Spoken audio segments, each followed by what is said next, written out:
Queremos seguir los pasos de nuestro amado Jesucristo. Así como Él amó, Él perdonó nuestras transgresiones. De la misma manera nosotros, iglesia, tener ese reflejo del corazón de Cristo. Porque Él nos cuida. En Salmos 91 nos dice: bajo la sombra del Omnipotente estamos, y no hay nada que los pueda separar de su amor. Eres tú nuestro Salvador. Eres lo único que necesitamos, Señor. Y hoy venimos delante de ti con un corazón contrito y humillado, Señor.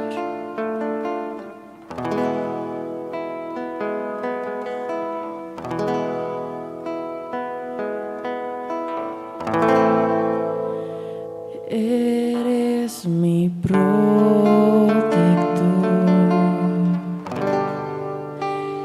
llenas mi corazón con cánticos de liberación, de angustia me guardarás.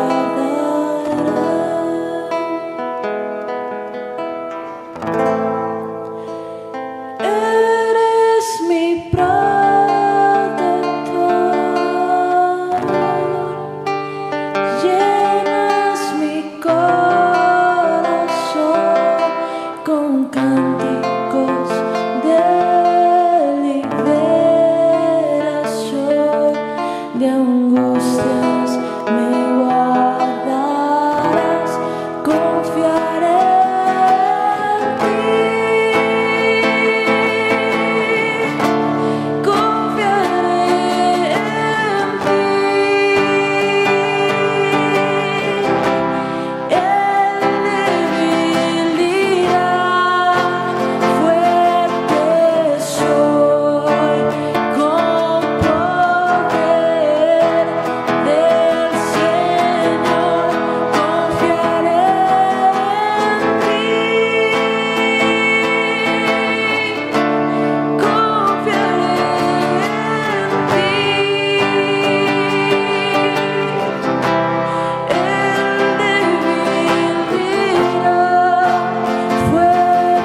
nuestro Redentor.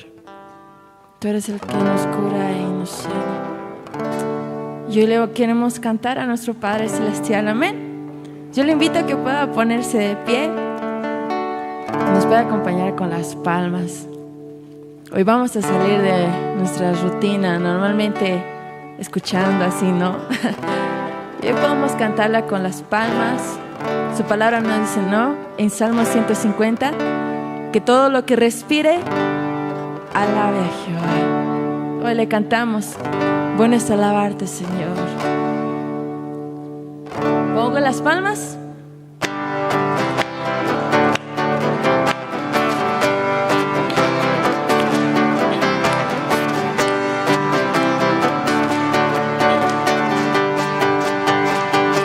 Lo cantamos. Bueno es alabarte, Señor, tu nombre, darte gloria, honra y honor, por siempre. Bueno es alabarte, Jesús, y gozarme en tu poder. Bueno es alabarte, Señor, tu nombre, darte gloria, honra y honor, por siempre. Bueno es alabarte, Jesús, dile, y gozarme en tu poder. Porque grande eres tú, y grandes son tus obras.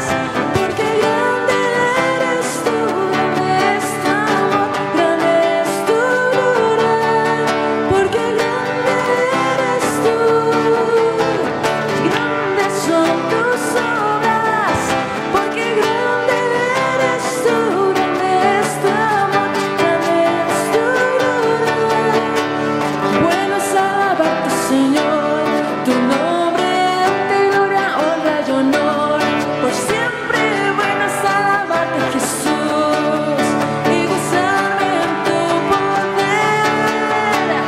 Bueno es alabarte, Señor, tu nombre, darte gloria, honra y honor, por siempre. Bueno es alabarte, Jesús, dile. ¿Por qué? Porque grande eres tú, grandes son tus obras. Porque grande eres tú, grande es tu amor, grande es tu gloria. Porque grande eres tú, grandes son tus obras. Porque grande eres tú, grande es tu amor, grande es tu gloria.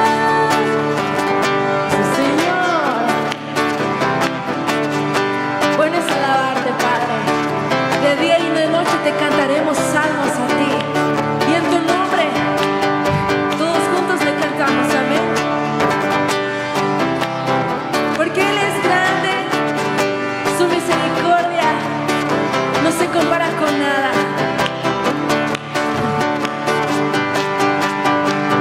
Decimos, bueno es alabarte, Señor, tu nombre, por siempre,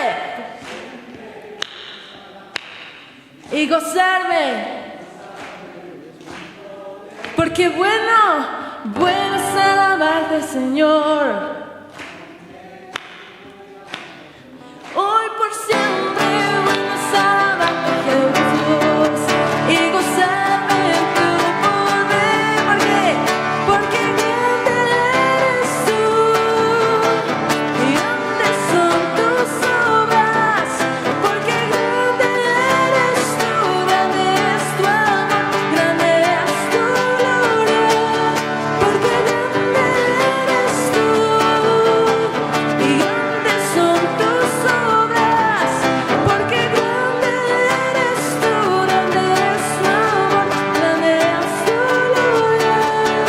Y bueno es alabarte, Señor.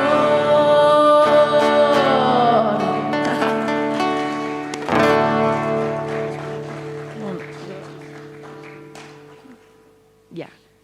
Sí, muchas gracias. Pueda tomar su lugar.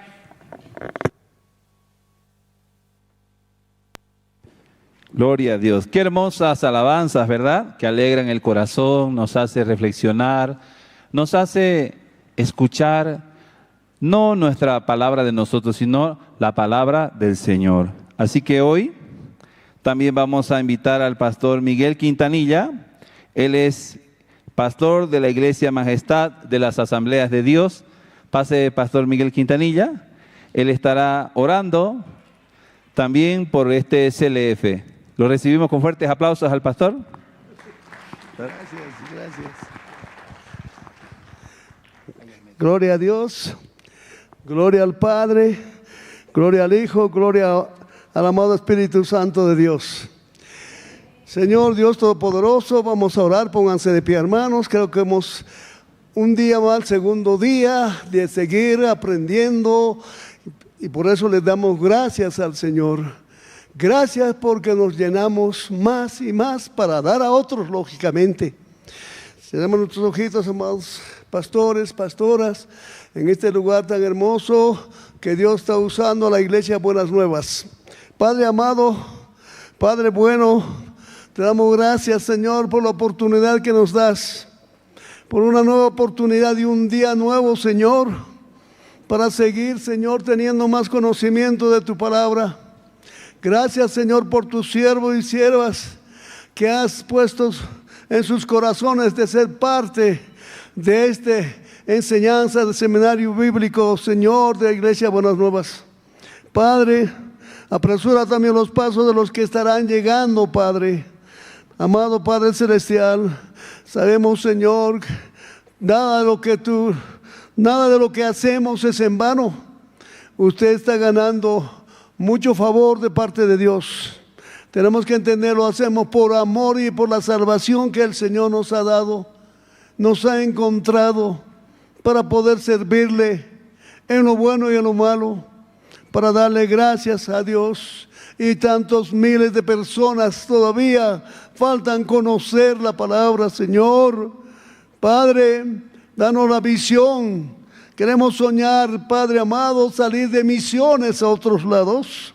Yo sé que el Señor, cuando uno desea, sueña, el Señor logra y nos lleva a lugares exactos donde está necesitándose la palabra a los no alcanzados. Padre, en esta tarde, Señor, al disertante del doctor Pablo Chin, Señor, Padre amado Dios, úsalo a los que van a poder disertar, Señor, temas importantes acerca del tabernáculo del antiguo y el tabernáculo moderno, y también el tabernáculo que se armaba en el desierto. Gracias, Padre, un lugar de oración, de consagración para nuestras vidas. Gracias, Padre. Todo esto te lo pedimos, Señor, Padre, con todo corazón. Abrimos nuestros corazones para recibir el alimento espiritual que necesitamos todos nosotros. Gracias, Jesús. Amén, amén y amén. Gloria al Señor. Amén, pastor. Muchas gracias. Sí, seguidamente tomen su asiento, amados pastores. Invitamos también al pastor Juan Carlos Torres de la Iglesia Luz y Vida. Él nos estará dando unas palabras de aliento para los pastores, para la iglesia, para los líderes del futuro. Bienvenido, pastor.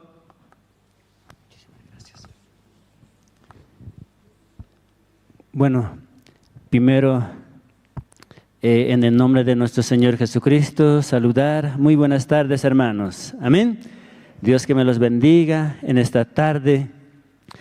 Cuál privilegiados somos para aprender la palabra del Señor, ¿no?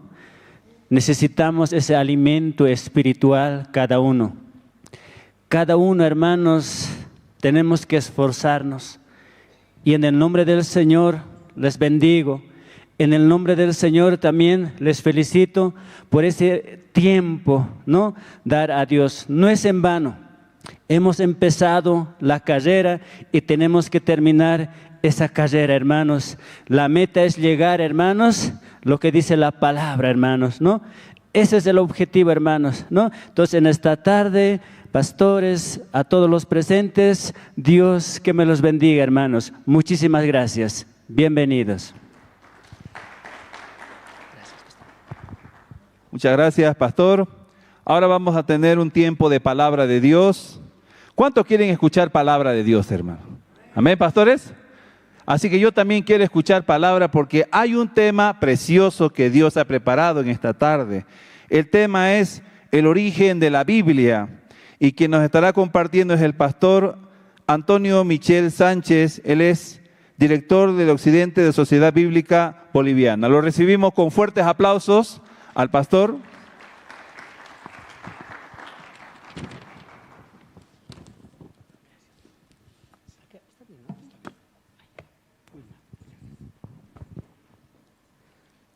Tengan todos muy buenas tardes, paz del Señor, amados siervos, siervas, y qué gusto tenerles en esta tarde.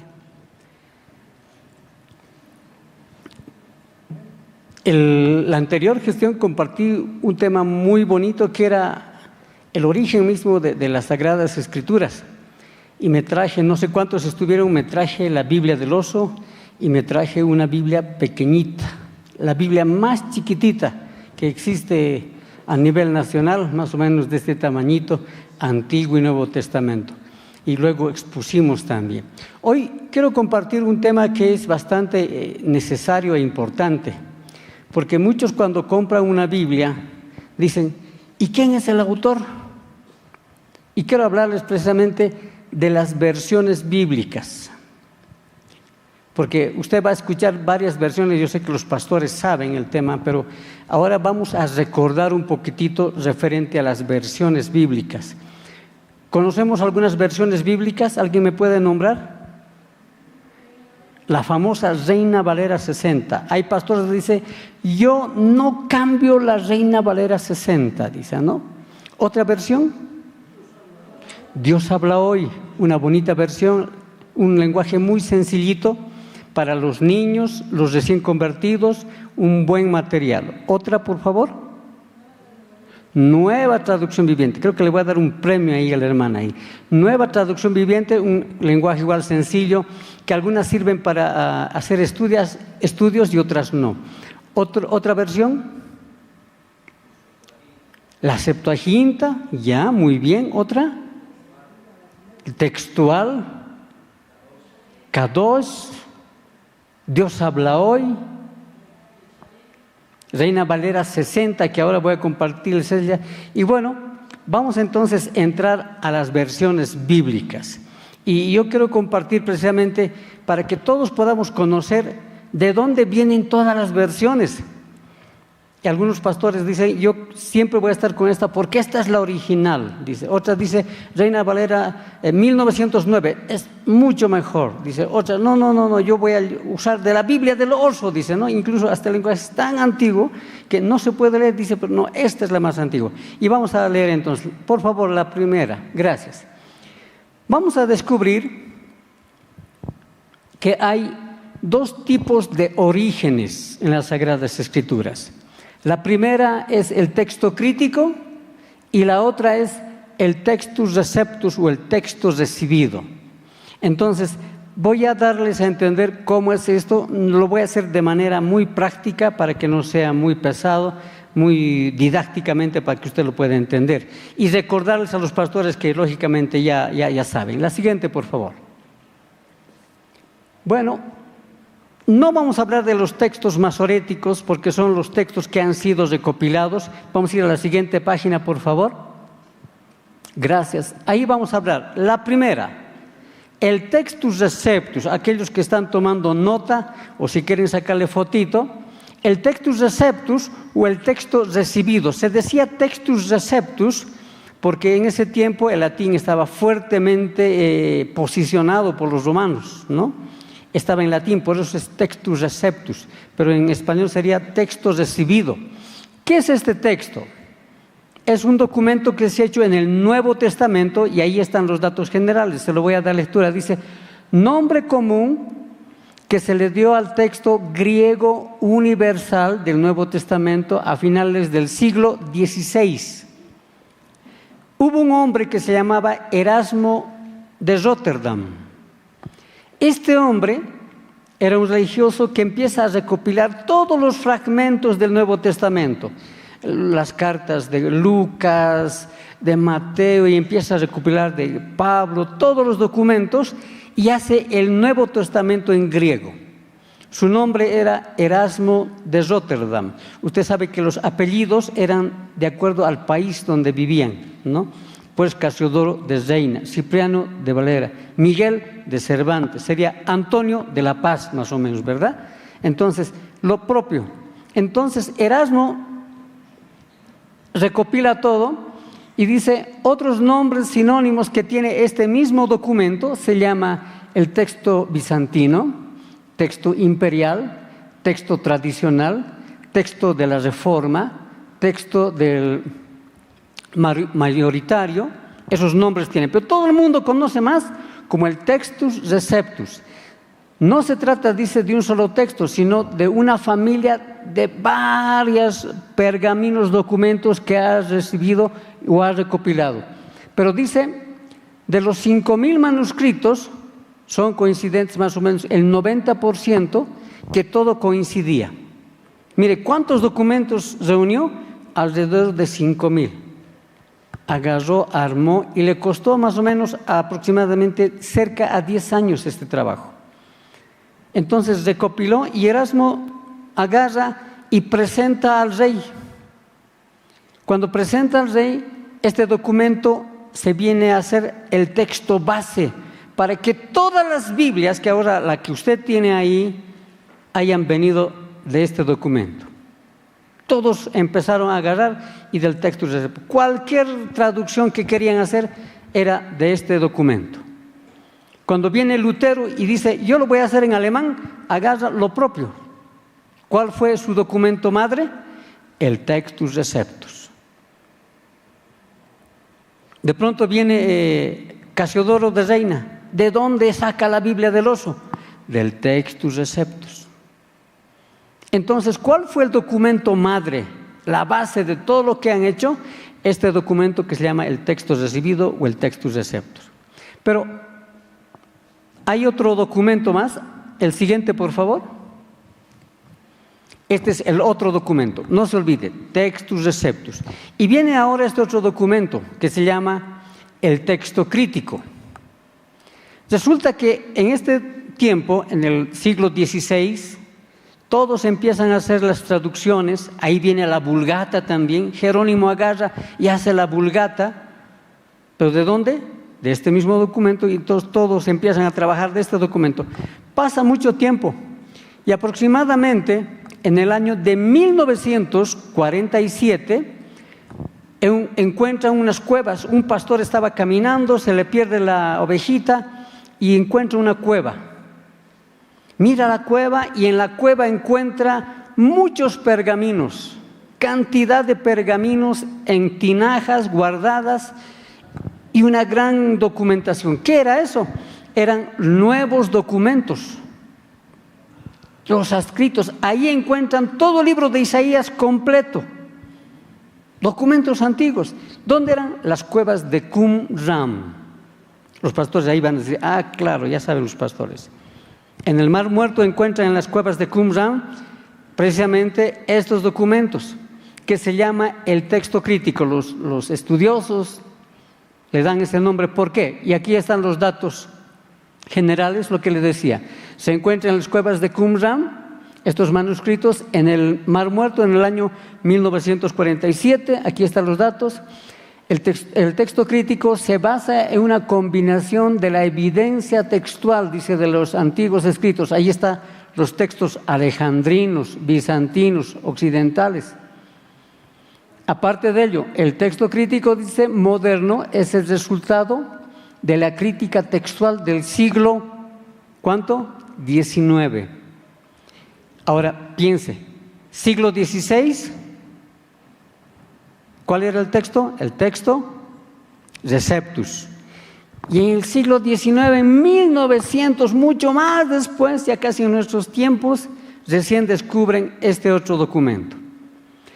De este documento y hacen comparaciones y encuentran que casi el 90% de todo coincidía. Había mucha coincidencia y dice, a ver, veremos estos documentos. Miraban, veremos ahora de Erasmo de Rotterdam, del texto crítico, del Textus Receptus, agarraban y decían, sí, es correcto. Agarraban y encuentran de Lucas, agarran Lucas y comparan con lo que había hecho y dicen, sí, es correcto. Y en todas las comparaciones, tanto el Textus Receptus y el texto crítico, hay una similitud de aproximadamente del 90 al 95% de similitud. Entonces, hay dos fuentes. De estas dos fuentes vienen todas las versiones que usted conoce. Después vamos a ver otras más, pero de acuerdo al tiempo que nos dé. Este texto crítico corrobora todo el documento, todo el trabajo histórico que le tomó a Erasmo de Rotterdam en el año 16. La siguiente, por favor. Ahora mire, y esto es importante, esta información. El Textus Receptus y el texto crítico difieren principalmente en la base de los manuscritos. ¿En qué? Mire la primera. El Textus Receptus se basa en pocos manuscritos tardíos en el siglo XVI, periodo bizantino, principalmente de la Edad Media, en ese tiempo. Ese tiempo era muy duro, porque recuerden, en la Edad Media les quemaban a las mujeres que no tenían la misma ideología, perseguían a los que no seguían la línea del emperador, los quemaban, los martirizaban. Era duro, muy duro ese tiempo. De ese tiempo está ahí la Biblia Reina Valera 60, de ahí sale, ¿no? Está también la King James, no sé cuántos conocen la Biblia King James, es la traducción en inglés, la King James. Bueno, y el texto crítico dice, utiliza miles de manuscritos antiguos y diversos, incluyendo el alejandrino del siglo IV. Y el bizantino más dice. De ahí, del texto crítico, viene la Dios habla hoy, lenguaje actual, nueva traducción viviente, etc. Entonces, cuando hablamos de las versiones, solamente hay dos fuentes. La fuente del texto crítico y la fuente del Textus Receptus. La siguiente, por favor. Ahora, ¿por qué es importante estos datos? Porque en las congregaciones hacen estudios, hacen análisis bíblico, exégesis se llama, ¿verdad? Cuando hacen un estudio para dar palabra a la iglesia. Esta información de las traducciones históricas son muy importantes. Aquí solamente voy a dar algunas de las muchas que se tiene. Los textos originales de las primeras versiones, menciona, los textos se redactaban primero en ¿qué? Hebreo, arameo y griego. ¿Durante qué tiempo? 1000 años. Y sabe que el Antiguo Testamento era todo hebreo. Y el hebreo antiguo no tiene vocales, no tiene comas, no tiene espacios, no tiene acentos. Para los traductores ha sido un largo proceso de tiempo para hacer adecuadamente con los judíos una traducción adecuada del Antiguo Testamento. Ahora bien, dice, ahí viene, alguien dijo ahí, la Vulgata también dijo, ¿no? La Vulgata latina. Precisamente fue trabajado por Jerónimo. Toda la Biblia en hebreo y griego lo trabaja para hacerlo en latín. Pero ese tiempo, ¿cuántos sabían leer?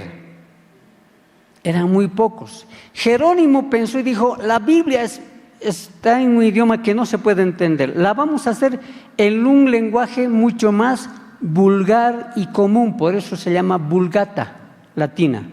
Lo vamos a hacer mucho más vulgar para que todos entiendan. Entonces trabajó para que sea más entendible. Lastimosamente no llegaba mucha gente porque no todos sabían leer. Recuerde que en ese tiempo era un privilegio entrar a la escuela y era mucho nivel el saber leer.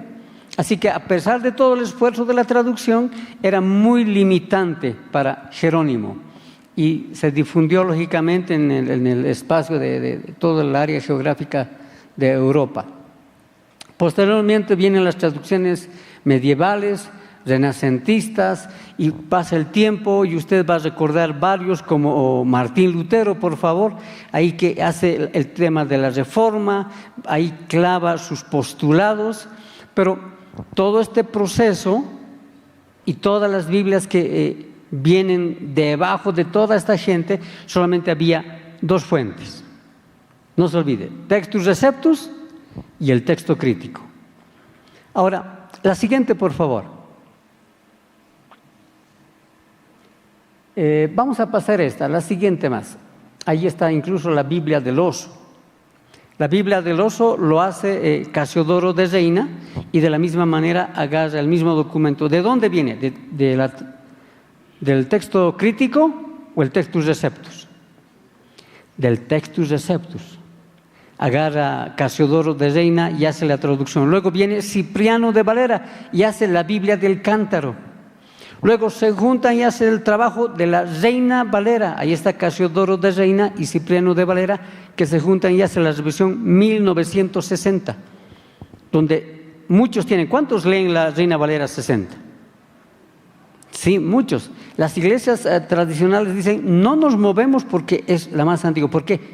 Dicen, esta es la fuente importante. Ahora, mire, cuando hablamos de las traducciones bíblicas, le voy a dar los tres tipos de traducciones. La equivalencia formal, las Biblias formales, donde ahí se encuentra la Reina Valera 60, la Biblia de las Américas, la Biblia hispana, la Biblia textual. ¿Alguien ahí mencionó la Biblia textual? Ahí está. Son de traducciones formales. Luego viene la equivalencia a las dinámicas, las Biblias de traducciones dinámicas. ¿Cuáles vendrían a ser esa? Ahí está, la Nueva Versión Internacional. ¿Alguna vez alguien ha leído la Nueva Versión Internacional? Correcto. Para algunos les es mucho más fácil y es más entendible. También está la Nueva Traducción Viviente. Otra traducción para muchos dice, para mí es ideal porque es mucho mejor la Nueva Traducción Viviente. Y finalmente está la traducción libre. De ahí viene la traducción del lenguaje actual, la TLA. Cada vez que usted compra una porción bíblica para niños, todos los materiales de niños, la mayor parte de nuestros trabajos de Sociedad Bíblica Boliviana está en un lenguaje tan sencillito como el lenguaje actual. ¿Por qué? Para que sea entendible para los primeros lectores. Usted no va a encontrar, o va a ser muy poco los materiales que usted encuentra, unas porciones bíblicas en Reina Valera 60. Más es en TLA, para que el niño pueda entender el mensaje. También ahí está la Biblia Dios habla hoy. La Biblia Dios habla hoy también es una traducción libre. Esto nos ayuda un poquito para entender de dónde vienen, pero recuerde, ¿cuáles son las madres? Textus Receptus y texto crítico. Ahora, yo quiero complementar algo más. La siguiente, por favor. Entre estos dos versículos, entre estas dos fuentes, el texto crítico hace cuestionamientos de algunos versículos bíblicos que cuestionan en la Reina Valera 60. Ahora, mire, yo le he puesto ahí algunos versículos bíblicos. Si alguien tiene la Nueva Traducción Viviente, va a ver que estos versículos no los va a encontrar. Voy a darle un ejemplo. Mateo capítulo 6, versículo 13. El texto crítico dice, emite la doxología final cuando dice, porque tuyo es el reino, el poder y la gloria por los siglos de los siglos. Amén. Eso no está en la Nueva Traducción Viviente. Aquellos que tienen que están más basados en el texto crítico dicen, no están los originales. ¿Cuál es la idea? ¿Qué creen que haya pasado? Los bibliólogos, los analistas dicen, lo que pasa es que cada vez que los copistas venían y copiaban, recuerde que cada vez que copiaban y encontraban la palabra de Jehová, ¿qué hacían? Encontraban la palabra y se purificaban, se lavaban, se oraban. y nuevamente continuaba. Y si nuevamente venía la palabra Jehová o Yahvé, agarraban y nuevamente. Tenían una ceremonia tan especial porque escribían el nombre del Señor. Y varios de los copistas trabajaban y tenían notas a un lado. Esas notas, muchos dicen, era una nota de uno de los copistas, pero no se encuentra en los originales. Entonces, este es un debate de algunos versículos donde el texto crítico cuestiona al Textus Receptus. Por eso hemos dicho que en el 95% es todo igual. Si usted lee una versión bíblica y luego agarra la otra, va a encontrar mucha similitud. La diferencia es que algunos son traducciones literalmente establecidas y otras son más contextualizadas. Le voy a dar el ejemplo. La Biblia del Oso, que es la más antigua, agarra y dice: en el principio Dios crió los cielos y la tierra. Dice crió. Y uno dice, ¿crió? Sí. Luego va a la Reina Valera 60 y dice: en el principio Dios creó los cielos y la tierra. Y la forma incluso de redacción es así. Pero en las otras versiones ya cambian, ya no dice en el principio Dios creó los cielos, dice Dios creó en el principio los cielos y la tierra. ¿Por qué? Porque la manera de hablar del hispano es también de otra manera. Entonces usted va a encontrar variantes sin afectar el mensaje general. Yo quiero entrar ahora a algunas, como hay algunas cuestionantes. Hay una traducción que no hemos mencionado. No sé cuántos han leído la Reina Valera contemporánea. ¿Alguien tiene la Reina Valera contemporánea? Muy bien, ahora voy a presentarle esta versión. La versión Reina Valera, que hasta más o menos unos 10 años está saliendo, y este tiempo está saliendo, como dicen vulgarmente, como pan caliente. ¿Por qué razón? Porque la Biblia Reina Valera contemporánea no lucha con el Textus Receptus ni lucha con el texto crítico. ¿Qué hace? Agarra todo lo que está en la Biblia y lo que cuestiona el texto crítico, Reina Valera, esta Reina contemporánea, lo pone en corchetes. Entonces, Reina Valera 60, el Padre Nuestro termina, dice: porque tuyo es el reino, el poder y la gloria por los siglos de los siglos, amén. Eso dice Reina Valera 60. La Nueva Traducción Viviente no hay. La TLA no hay. Entonces, ¿qué pasa con esta? Este se pone en el medio y dice: voy a poner esta, pero lo voy a poner en corchetes para que no se peleen ni esta ni esta. Va a estar en corchetes para que sepan que puede ser un documento, que puede ser añadido, lo que sea, pero va a estar. Esa es la diferencia. Sigue siendo Reina Valera contemporánea porque en la Reina Valera 60 dice: salúdense con ósculo santo. Y los jóvenes, la nueva generación, dice ósculo, van al diccionario. Ósculo, ósculo, beso, dicen, ¿no? Esa es la Reina Valera 60, porque es su lenguaje antiguo. Dice: saludaos, estéis. Los textos de la Nueva Traducción Viviente dice: estad, son. La Reina Valera contemporánea ya no tiene que ir con la palabra antigua y le pone la palabra moderna, dice: salúdense con beso santo. Sin perder la esencia de la Reina Valera, sigue usando con palabras modernas. Otras versiones no tienen el mismo contexto, pero esta sigue manteniendo Reina Valera, pero no pierde esa esencia y le sigue dando el valor que le corresponde. Es lo propio, cuando uno mira en la versión Reina Valera 60 dice el calcañar.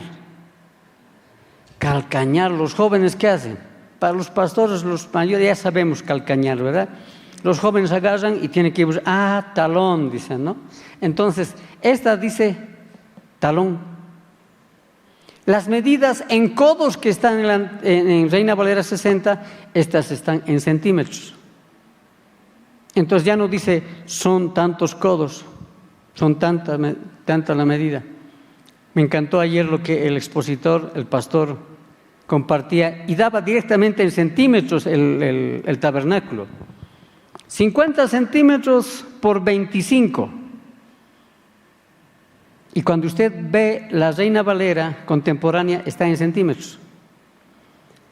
Dice, son tantos codos de altura el tabernáculo. Esta ya está, como el pastor compartía, en centímetros, 2,5 metros. A veces luchamos cuando miramos, ¿y el arca? Pero está en codos, está en pies. Acá está en centímetros. Entonces, cuando hablamos, amados hermanos, amadas hermanas, de las versiones bíblicas, uno tiene que aprender dos temas que son importantes. La primera, la palabra tiene que llegarme con facilidad. Debo entenderla, debo comprenderla. Y es la finalidad que tiene Sociedad Bíblica a través de todos los países, de que pueda llegar la palabra a cada rincón. Yo le voy a dar un solo ejemplo ya casi para terminar. En una de nuestras giras fuimos a un cantón de una provincia y una señora muy mayor, de aproximadamente unos 70, 80 años, vino con una bolsita y había guardado ahí billetitos y monedas para tener una Biblia de letra grande. Y dijo, pastor, aquí está, me he guardado harto tiempo, qué bien que han venido Sociedad Bíblica. Y agarramos, claro, y las Biblias de letra grande, de cierre, todo está entre 200, 250, etc. Y le dijimos, aquí tiene letra grande, grande, gigante. Yo no miro bien, le trajimos ahí la Biblia grande, número 19, su letra bien grande. Aquí tiene, hermana. ¿Cuánto está? Aquí está, a ver, ¿alcanza o no alcanza? Era más de 200 el costo de la Biblia. Y cuando empezamos a contar las moneditas, los billetitos, no alcanzaban ni a 70 bolivianos. ¿Qué cree que hicimos? No, falta, no puede llevarse. Para nada. Hermana, cabalito está, le dijimos. Muy bien, aquí tiene su Biblia. Y nos quebrantó el corazón, porque agarraba y lloraba. Tanto me he reunido para tener la palabra del Señor, decía. Y cuando dijo, agarró y empezó a leer, pastor, sí, no entiendo. ¿Por qué? Y dijo algo, y ahí voy por las traducciones. Dijo, no entiendo porque dice aquí palabras que no estoy entendiendo bien. A ver, ¿qué dice? Bienaventurados los limpios. ¿Qué es bienaventurado? Ay, hermana, tráiganle otra versión. Le trajimos la Reina Valera contemporánea. Esta versión. Felices, dichosos, dice. Ah, felices, dice. Los que lloramos somos felices. Esta me quedo. ¿Cuánto vale? No se preocupe, siga nomás. Hermanos, qué facilidad cuando hay una Biblia que la gente pueda entender y llega la palabra del Señor. Y es a eso lo que nos referimos en este tiempo. Y yo pedía a quienes estaban organizando hablar sobre las versiones. A veces nosotros podemos regalar a uno que recién se convierte en una Reina Valera 60, que para hacer un estudio, para ser es excelente. Pero a uno que recién se convierte, regálale un lenguaje, una versión que pueda entender. Un lenguaje actual, un Dios habla hoy. Una Reina Valera contemporánea que no se pelea con ninguna de las dos fuentes. Y yo precisamente he traído algunas de ellas que están al final, vamos a verlas. Tengo Biblia para mujeres, para varones. Y su costo es sencillo, es barato. Las Biblias más económicas valen 39 bolivianos. Ahora estamos al final a 20 bolivianos. Una Biblia a 20 bolivianos. Es un pesito más y es como una Coca-Cola. Estoy haciendo propaganda más. ¿Y qué mejor regalo que una Biblia? Alguien que recibe al Señor, con lenguaje sencillito. Y mire, esta es una versión joven de jóvenes, para jóvenes. Le muestro rápidamente. Tiene espacios para que pueda escribir, tiene gráficos, tiene mensajes para que pueda colorear. Adelante tiene detalles muy importantes, divisiones de la Biblia, por qué tienes que leer la Biblia, datos generales que todo joven debería saber, espacios para pintar. Y le cuento, para que no digan, el pastor no la está comprando, no la está charlando. Mi hijo tiene esta Biblia, mi hijo mayor. Él ha empezado a colorearla y a pintarla y dice, papi, esta la entiendo muy bien. Él es joven, tiene 24 años y esta la maneja. Y sabe, a mí me ha ayudado bastante. Hay una Biblia que tiene 4 versiones en una para hacer estudios. Y quiero terminar con esto. Amados siervos, siervas, ustedes que son maestros, que enseñan a la iglesia, que comparten a los niños, a los jóvenes, denles la oportunidad de que el alumno o la alumna entienda la palabra del Señor, que pueda comprender. Y si le he mencionado estas 2 fuentes, es para que usted vea cuáles son sus orígenes y usted tenga la sabiduría y el discernimiento de decir, lean esta versión, lean esta. Porque algún niño va a decir, profe, ¿por qué no hay Juan 5:17? ¿Por qué no hay, por ejemplo, los 3 dan, no sé cuántos hemos visto esta porción que dice, y estos 3 dan testimonio en el cielo, el Padre, el Verbo y el Espíritu Santo? Nueva Traducción Viviente no hay. ¿Pero por qué no hay? Lea una versión donde sí tiene y no confunda. Sociedad Bíblica Boliviana les ofrece todas las versiones posibles. Hay Biblias de estudio, decía la Kadush, la Peshita, que tiene hasta el arameo, y pueden hacer los estudios que vean. Quiero terminar mencionando que cada vez que usted compre una Biblia, así como le dije una Reina Valera 60, una contemporánea o ahora que tenemos económicas, un porcentaje se va a las iglesias en los distintos lugares donde a veces no hay congregaciones. Son obras pequeñas. Y llevamos paquetes de Biblias, porciones para niños, y usted cuando compra ese material hace que sea efectivo y vamos y le decimos, pastor, hermano, hermana, esas Biblias son para ustedes. ¿Cuánto cuesta? Nada. Porque es el trabajo que nosotros hacemos. Sociedad Bíblica Boliviana no puede hacer el trabajo si la iglesia no la difunde.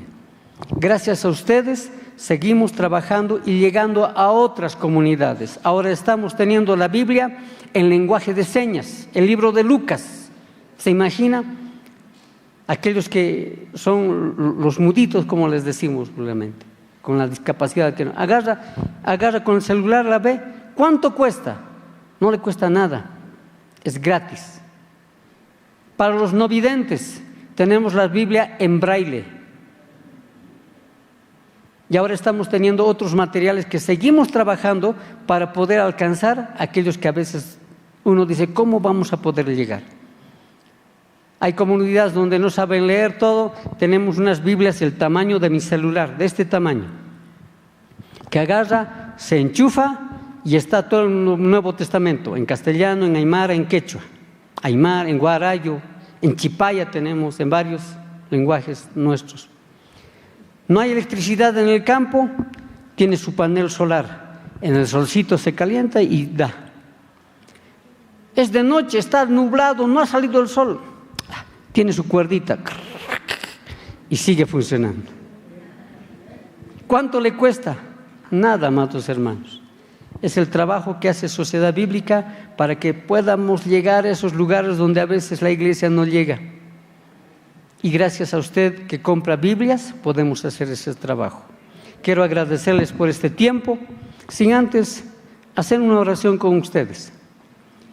Bendecir sus vidas y que esta ponencia les haya bendecido y hayan ampliado un poquito más el conocimiento para que sepan el origen de lo que tiene la versión bíblica que usted lee. Hagamos una oración. Señor bendito, queremos darte gracias por este tiempo, Señor. Gracias porque tu palabra ha llegado a nuestras vidas. Gracias, Señor, porque tu grandeza, tu misericordia está sobre cada uno de tus hijos.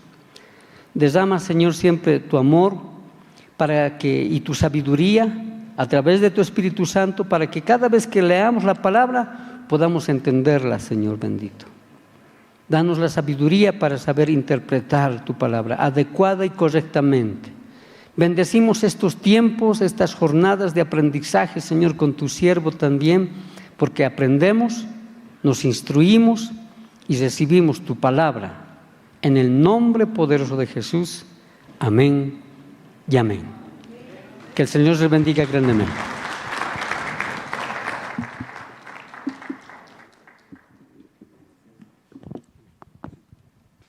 Sí, amados pastores, vamos a presentar un video promocional del CLF. Este CLF es el Congreso de Líderes Cristianos a nivel mundial. El pastor Oxopar, presidente del CLF, él, con la necesidad de que los pastores sean fortalecidos en la palabra, se inició en el año 2017 en la ciudad de Nueva York, en los Estados Unidos. Vamos a presentar el siguiente video del CLF. Muchas personas se esfuerzan por llegar a ser buenos samaritanos. Tratan de leer la Biblia con más diligencia, orar y predicar. Sin embargo, conforme pasa el tiempo, el número de seguidores de Cristo disminuye y los ministros jóvenes escasean. ¿Acaso nos hace falta esforzarnos más? ¿Lograríamos más si trabajáramos con más fuerza? ¿Y si en realidad somos como el hombre que cayó en manos de ladrones y se siente desamparado? La salvación es considerado un tema complejo, por lo cual no debe tomarse a la ligera. Se dice que para recibir la salvación uno debe cumplir la ley y hacer buenas obras. No obstante, con el paso del tiempo parece que la carga del pecado se hace más pesada. ¿Estás cumpliendo cabalmente la ley? ¿Se ha resuelto tu pecado? ¿No somos acaso personas que desde el principio no hemos podido cumplir la ley? Si nos convirtiéramos en el hombre que cayó en manos de ladrones y dejáramos que Jesús trabajara, la fe sería sencilla. Las historias tan complejas de la Biblia pueden parecernos difíciles de entender, pero si solo creemos será sencillo entenderlas. Si creemos en el hecho de que Jesús perdonó nuestros pecados y nos hizo justos para siempre, la fe es algo sencillo.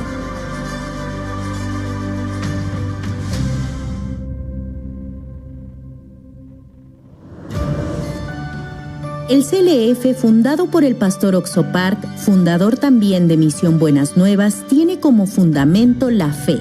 El CLF comenzó en Nueva York en 2017.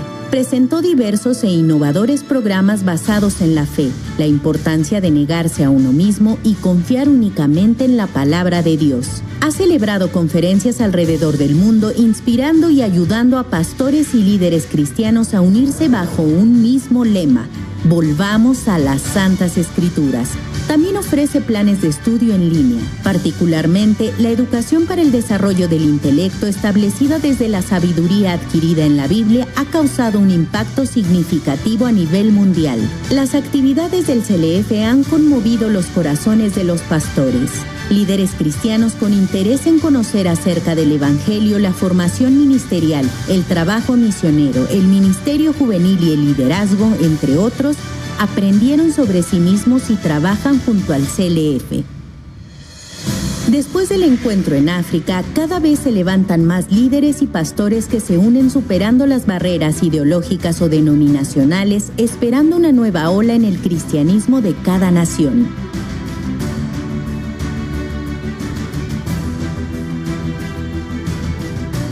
En Oceanía, la Iglesia Metodista de Fiji ha firmado un memorando de entendimiento con Misión Buenas Nuevas, no solo apoyando activamente el CLF y eventos juveniles, sino a varias naciones insulares del Pacífico Sur a través de los encuentros con pastores del CLF.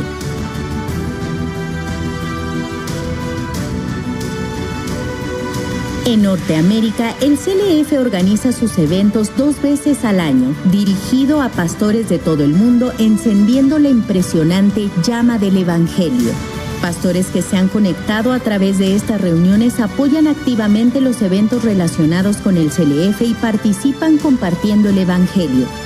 Asimismo, los estudios bíblicos del Pastor Oxo Park se transmiten en varios canales, incluyendo CTN en Estados Unidos, esparciendo así el Evangelio a lo largo del país. En Europa, la historia del cristianismo es larga, aunque su influencia ha disminuido gradualmente, dando un paso de fe se declara la presencia viva de Dios.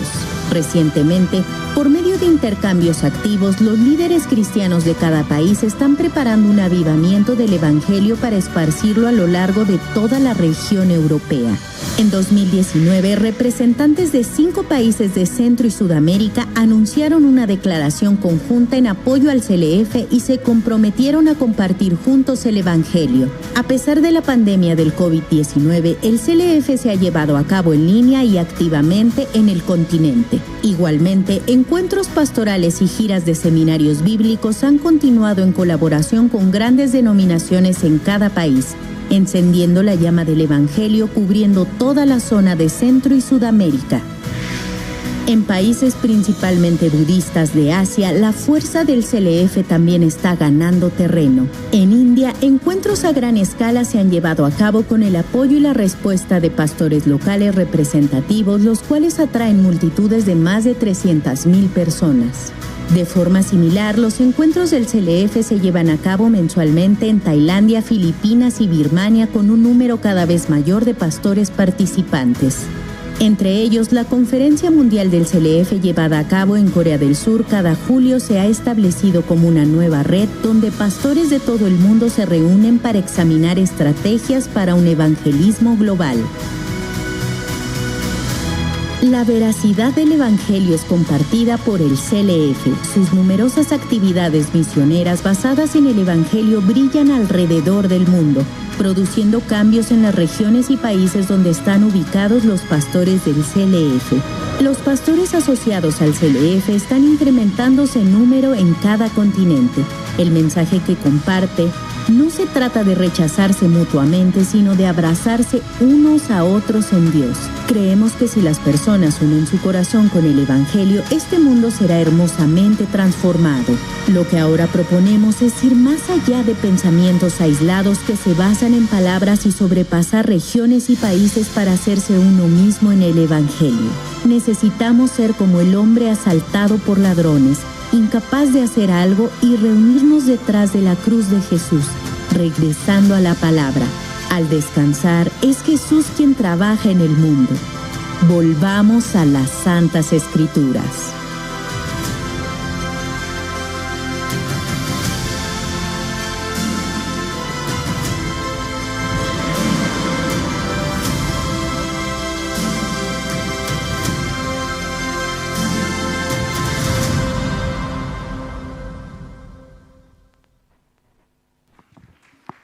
Un aplauso fuerte, fuerte. ¿Qué les pareció el video, amados pastores? Muy hermoso, ¿verdad? La obra del Señor. Volvamos a las Sagradas Escrituras. Ese es el tema también que el CLF prepara para los pastores. 100% la gracia, 100% la fe, 100% la obra de Dios. Así que en esta tarde vamos a agradecer también al pastor Antonio Michel. Él estuvo impartiendo aquí una clase sobre la Biblia. Y los pastores que están acá pueden hacer preguntas ahí al pastor Antonio Michel, que él estará, con gusto les estará hablando acerca de la palabra de Dios, les estará mostrando algunos ejemplares que él ha traído en esta tarde. Vamos a pedir a todos los pastores un breve descanso, ¿sí? Vamos a tomar un rico cafecito para que hemos preparado, ¿no?, para todos los pastores que puedan pasar a la parte de atrás para que puedan servirse y conocerse, saludarse por unos 10 minutos más, ¿sí? Invitamos a todos los pastores que pueden pasar por la parte de atrás. Vamos a hacer un receso y luego vamos a invitarlos a que vuelvan a pasar porque el pastor Shim estará compartiendo la palabra de Dios, ¿sí? Ahí tenemos al pastor Antonio Michel. Él estará mostrando sus ejemplares.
y yo escuché por primera vez el Evangelio en el año 2019.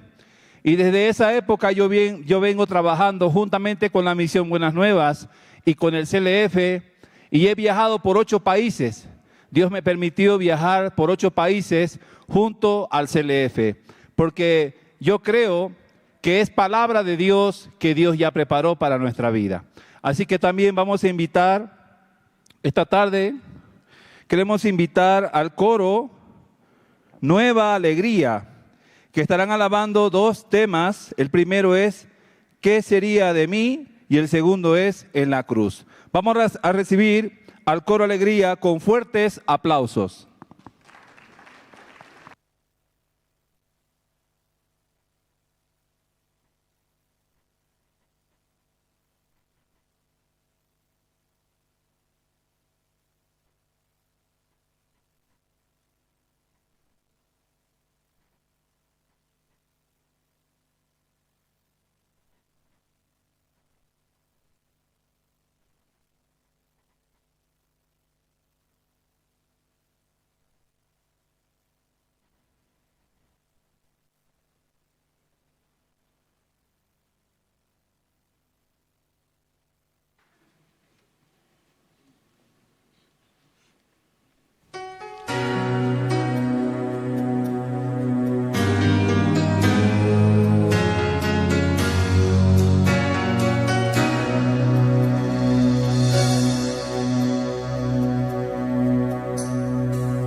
Sí, qué preciosas alabanzas.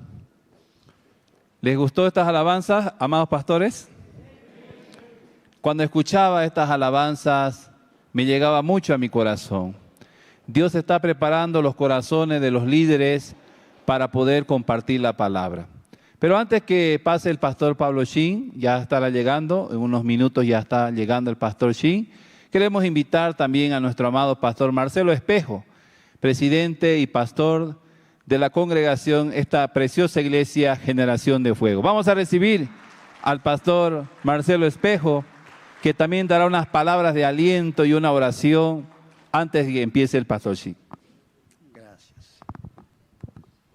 Buenas tardes. Muy buenas tardes. Estamos pasando un tiempo muy maravilloso desde el día domingo, hoy, ayer. Una bendición tan grande estamos recibiendo. Gracias a Dios, porque tenemos que dar gracias al Padre Dios, porque Él ha enviado a su Hijo Jesucristo para que podamos ser nosotros salvos. Bueno, el pastor Pablo Chin ha compartido aquel tema muy importante realmente, ¿cierto? De los dos deudores, ¿verdad? Pero como un deudor con 10,000 talentos que nunca jamás se puede pagar. Pero aquello ha sido perdonado, dice, ¿no? Pero ¿cómo de haber sido perdonado, hermanos? Él tenía también a alguien que le debía 100 denarios. ¿Qué significa realmente 100 denarios? 3 meses de jornada más 10 días. Y esos 3 meses y 10 días quiso sacarlo a su acreedor. Pero realmente no hay conciencia muchas veces en el corazón, ¿no? El mundo del corazón realmente, ¿cierto? Bueno, estamos congregados, gracias a Dios, y damos también gracias a los hermanos que están acá presentes y también al pastor Michel, que él había sido, o es decir, director regional Occidente Sociedad Bíblica Boliviana. Bendecimos su vida, bendecimos a los pastores también de la misma forma. Bienvenidos todos, porque ahora van a llegar más hermanos y vamos a seguir recibiendo. Hoy en la tarde muy importante realmente, ¿cierto? Este tabernáculo del Antiguo Testamento, ¿no? Para tiempos modernos o tiempos finales. Estamos recibiendo muy bien. Yo estoy con mi Biblia, con mi agenda para poder anotar, porque muchas veces, ¿cierto?, nos escapa de la mente, ¿verdad? Entonces mejor es apuntar. Entonces lo que está apuntado, pues, entre mañana pasado vamos a ir viendo. Amén, hermanos. Damos gracias realmente al Señor. Yo estoy en particular muy agradecido, porque yo también he hablado al pastor Pablo Chin, que podía visitarnos realmente, ¿cierto? Porque necesitamos palabra. Y en toda ocasión recibimos algo más siempre, algo más nuevo va a haber. Así como hoy en la tarde algo más nuevo va a haber. Cada día, ¿cierto? Es nueva las cosas, ¿verdad? Así es, hermanos. Vamos a orar, por favor, de pie tal vez podemos ponernos, ¿no? Sí, con mucha reverencia al Señor. Padre amado, en el nombre de Jesús, estamos contentos, muy agradecidos, Padre. Nuestro corazón realmente, ¿cierto?, conectado contigo, Dios mío. Estamos contentos, alegres, Padre. Por el hecho mismo de que tenemos domingo, lunes, martes, este gran evento, por supuesto que sí. Y el pastor Pablo Chin ha traído una palabra del cielo realmente, ¿cierto?, como estamos recibiendo en cada sesión que se comparte. Dios mío, oramos en el nombre de Jesús también por el pastor Pablo Chin, como también, Dios mío, pastor Park, porque él es la cabeza realmente de la Iglesia Misión Buenas Nuevas. Oramos en nombre de Jesús por todos sus colaboradores que le ayudan en el mundo entero, o que están llevando el Evangelio, Señor, al mundo entero. Y mucha gente en este tiempo, sobre todo como vemos, Padre, se están convirtiendo al cristianismo. Ahí podemos ver realmente, ¿cierto? Dios está abriendo los corazones a aquellos incrédulos aún todavía. Dios mío, Señor mío. Señor Dios, una vez más agradecido a ti de todo corazón en el nombre de Jesús. Amén y amén. Amén, hermanos. Sí. Bien, amados pastores, llegó la hora más importante de este CLF. Les invitamos a que puedan apagar sus celulares, poner en modo silencio. No se salgan afuera, porque aquí está la bendición de Dios. Vamos a invitar al pastor Pablo Chin, presidente de la Misión Buenas Nuevas, México, Centroamérica y el Caribe. Recibámoslo con fuertes aplausos.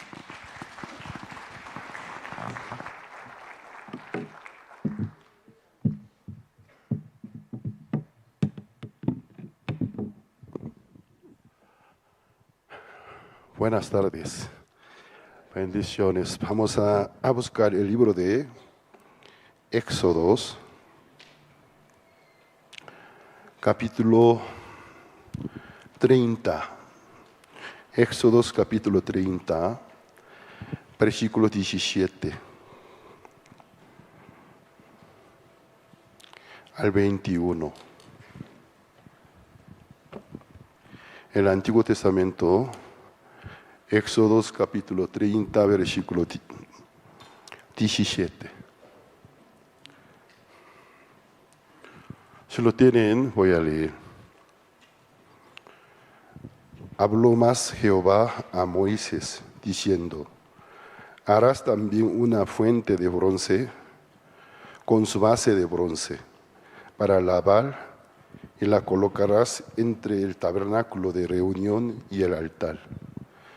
Y pondrás en ella agua, y de ella se lavarán Aarón y sus hijos las manos y los pies.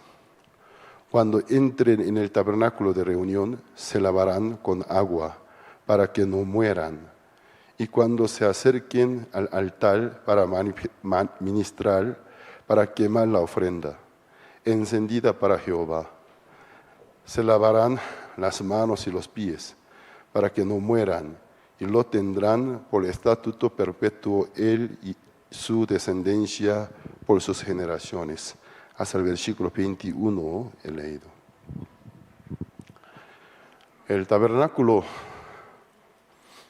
es símbolo de nuestro Señor Jesucristo. Un día Jesucristo dijo: destruya el templo, en 3 días voy a levantarlos. Esto fue un tropiezo para los líderes religiosos judíos. Para ellos el templo era el centro de sus adoraciones y fe judías. Los judíos ni siquiera hacia la dirección donde se encuentra el templo insulta. O sea, por error en un conflicto, sin darse cuenta, sin saber, ahí adelante se ve el templo, pero ahí adelante está con quien está discutiendo, insultar, ello trata de evitarse. Aunque sea error, evita de usar palabra mala hacia la dirección donde se encuentra el templo. Pero Jesucristo dijo: destruya el templo. Para ellos es blasfemia. Entonces él dijo: en 3 días yo lo levantaré.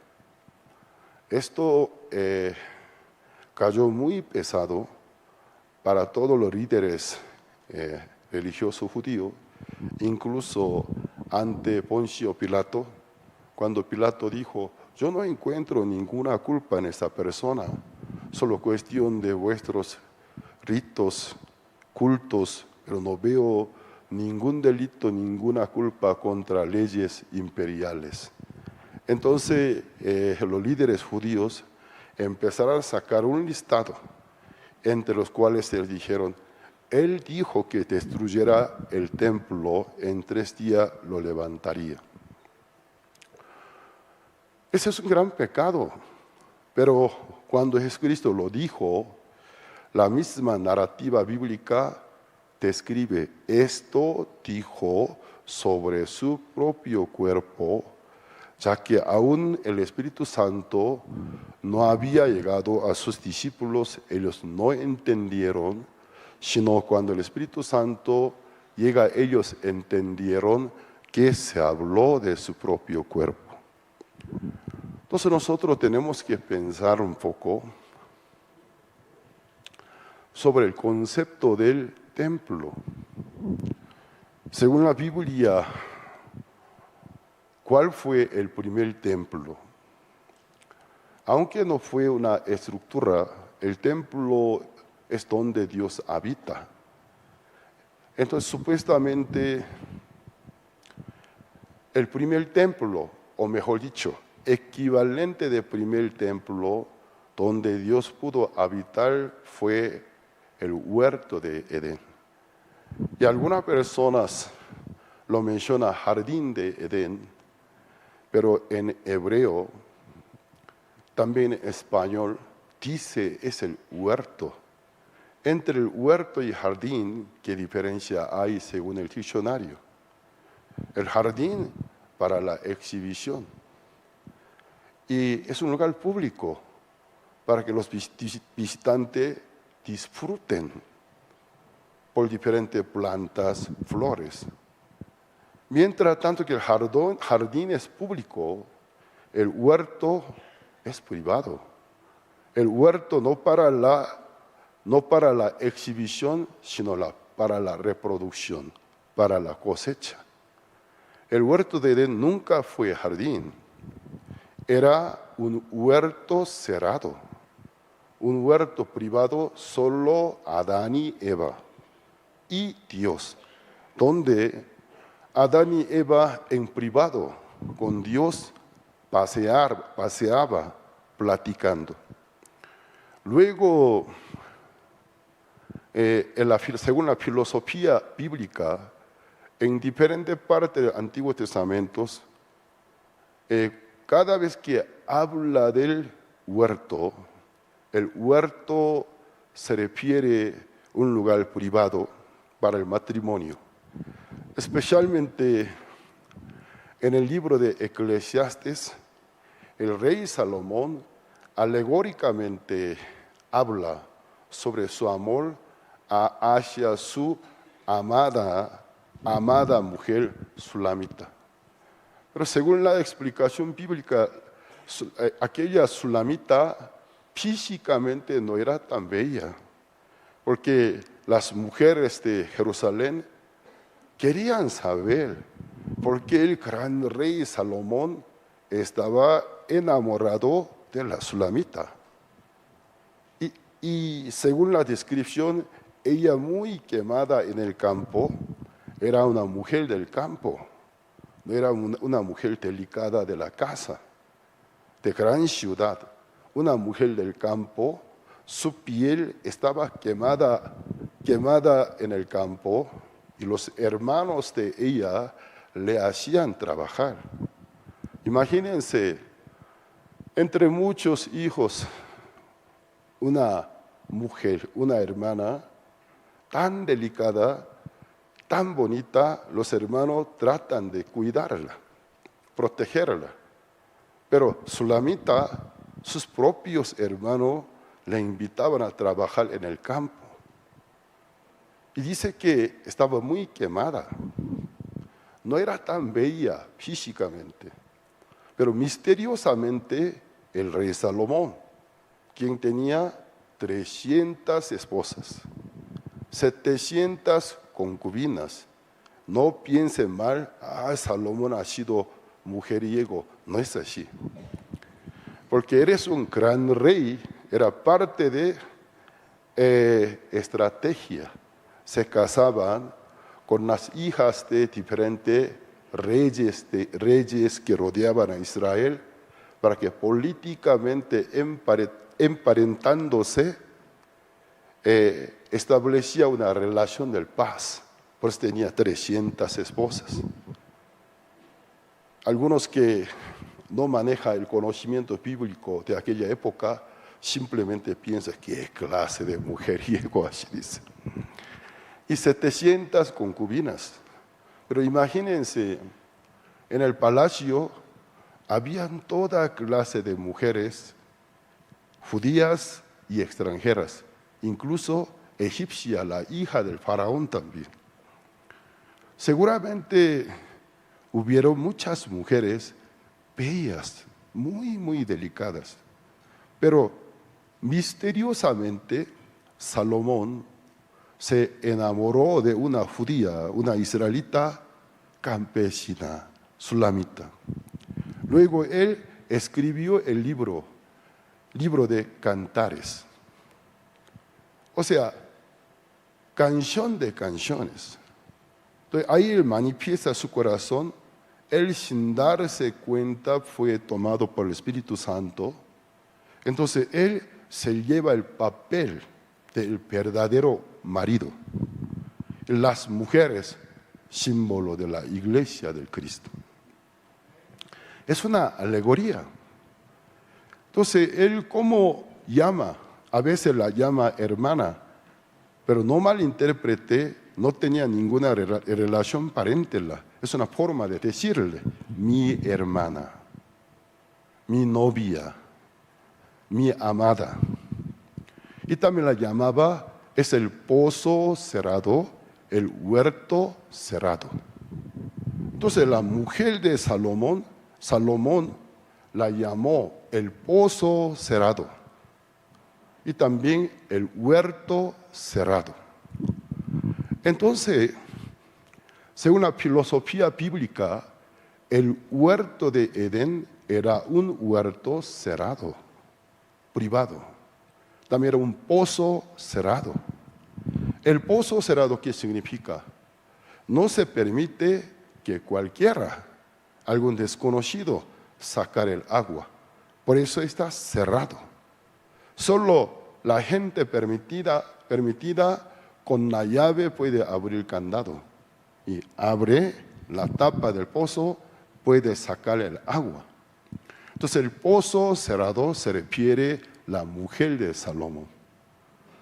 Por eso en el libro del Proverbios dice, no hace tomar el agua de tu pozo, dice. Es una alegoría. No deje que tu esposa se vaya con el otro hombre. Tú no abandones a tu mujer. Eso lo expresó bíblicamente. No deje que tu agua del pozo, que corra en la calle, que cualquier vecino pueda tomar. O sea, no abandona a tu esposa. No abandona a la esposa de tu juventud. Aunque pase tiempo y se envejece, apreciarla, cuidarla, alegóricamente lo dice. Entonces, bíblicamente, el pozo siempre está asociada con una mujer. Isaac, la esposa de Isaac, el siervo viejo de Abraham, la encontró junto al pozo. Jacob encontró a Raquel y Rebeca junto al pozo. Moisés encontró a Séfora, quien iba a ser su esposa, junto al pozo. Jesucristo encontró a mujer samaritana junto al pozo. Claro, la mujer samaritana no se refiere físicamente a tomarla, sino una mujer quien tenía 5 maridos. Estaba viviendo el 6º hombre, ninguno fue su marido. Jesús mismo dijo, ve y tráeme tu marido. Ella se ofendió, porque es el punto que ella tanto trataba de esconderlo. Pero Jesús tocó el tema sensible y con susto dijo, yo no tengo marido. Bien me has dicho que no tienes maridos, porque tenías 5. Y ahora quien tiene tampoco es tu marido. Entonces una mujer que tenía 6 hombres. Entonces Jesucristo supuestamente llega a ser el 6º hombre. ¿Qué significa el 7º hombre? Entonces el 6º hombre, ¿qué significa? El 7º hombre, ¿qué significa? El número 6, en el día 6º Dios creó al hombre. Entonces el número 3, número de Dios, de Trinidad. Dios, Padre, Hijo y Espíritu. ¿Qué significa 6, 6, 6? El hombre, el humano, llegar a ser Dios. El hombre desafiar la autoridad de Dios, del número del diablo. Entonces el número 6, 6, 6 no son números numéricos, arábicos, sino quien tiene sabiduría, léelo, dice. Jamás será número arábico 6, 6, 6. Sino es un número filosófico. Puede ser algún código. No es número. Pero ¿qué significa? El humano desafía a Dios. El humano quiere ser igual a Dios. Entonces, ella dijo, no tengo marido. No tengo marido. Jesús dijo, bien has dicho. Tenías 5. con quien ahora vive, él tampoco es tu marido. Entonces ella, total, ¿con cuántos hombres tiene experiencia de convivir? 6 hombres. Entonces el número 6, bíblicamente el marido es Dios. Yo he sido tu marido, dice. En el libro de Jeremías capítulo 31, versículo 31 más adelante, donde habla del nuevo pacto. He aquí vienen los días en los cuales yo haré un nuevo pacto. Será diferente que el pacto que hice cuando saqué vuestros padres. Habla del pacto de la ley de Moisés. Aunque yo he sido marido de ellos, ellos invalidaron mi pacto. Entonces, bíblicamente el concepto del marido y la mujer. El primer marido fue el primer Adán. Mujer de aquel marido fue Eva, que salió de su propio cuerpo. ¿Por qué la Biblia maneja este concepto tan filosófico y espiritual? La iglesia es la mujer de Dios, la iglesia es la mujer del Cristo. Porque la mujer significa la que salió del hombre. Eva salió del hombre, Adán. Adán significa hombre. Entonces Adán llamó, ya que saliste de mí, te llamaré varona, mujer. Entonces, según la etimología bíblica, la mujer significa la mujer diferente que la etimología secular sobre la palabra mujer. Bíblicamente la mujer significa una criatura que salió del hombre. La iglesia salió del Cristo, por eso llega a ser la mujer del Cristo. Yo al principio, cuando era un cristiano muy principiante, en un culto aprendí un himno donde decía, cuando venga tu marido, como tu novia lo recibirá. Me ofendió. Yo no quiso cantar más. No me gusta esta canción, yo dije. Entonces, yo no voy a cantar más. Y yo vi por todos lados, los hermanos cantaban. No estoy de acuerdo, no estoy de acuerdo. Yo jamás voy a aceptarlo. Nunca yo voy a ser la novia. Terminó el culto. Mi inquietud manifiesta el pastor. Me dijo, pastor empezó a reírse. Joven tonto. Entonces, escúchame. Porque la Biblia considera a nosotros la mujer. Porque etimológicamente la mujer significa la criatura que salió del hombre. Hay 2 Adán. El primer Adán, el postrer Adán. El primer Adán falló. El postrer Adán, Jesucristo nos salvó, ya que nosotros salimos de su sangre y su agua. La iglesia santificado la Biblia nos llama la mujer. Por eso lo llamamos nuestro marido. ¡Ah, qué hermoso! Entonces soy la mujer de él, yo dije. ¿Qué pasa? Tuvo 6 hombres. ¿Quiénes no son realmente maridos? Pero ella consideraba como maridos. En el lugar de maridos, marido es Dios, quien me puede cuidar, me puede proteger, me puede hacer feliz. Pero dejó al verdadero marido a quienes no son maridos, detrás de aquellos deseos, pasiones pecaminosas, pensando que algún deseo mío me quería proteger, me quería hacer feliz, o sea, podría ser marido. Pero nada pudo ser mi marido. Alguna persona tiene por marido el dinero. El dinero me hará feliz. Entonces el dinero es su marido.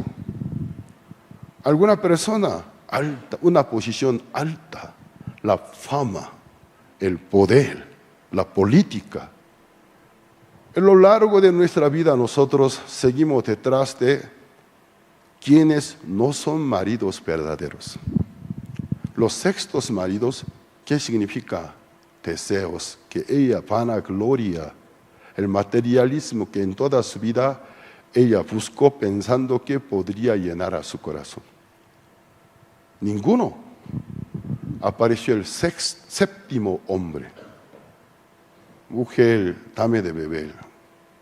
Ella venía al pozo, traía una vasija y cántaro.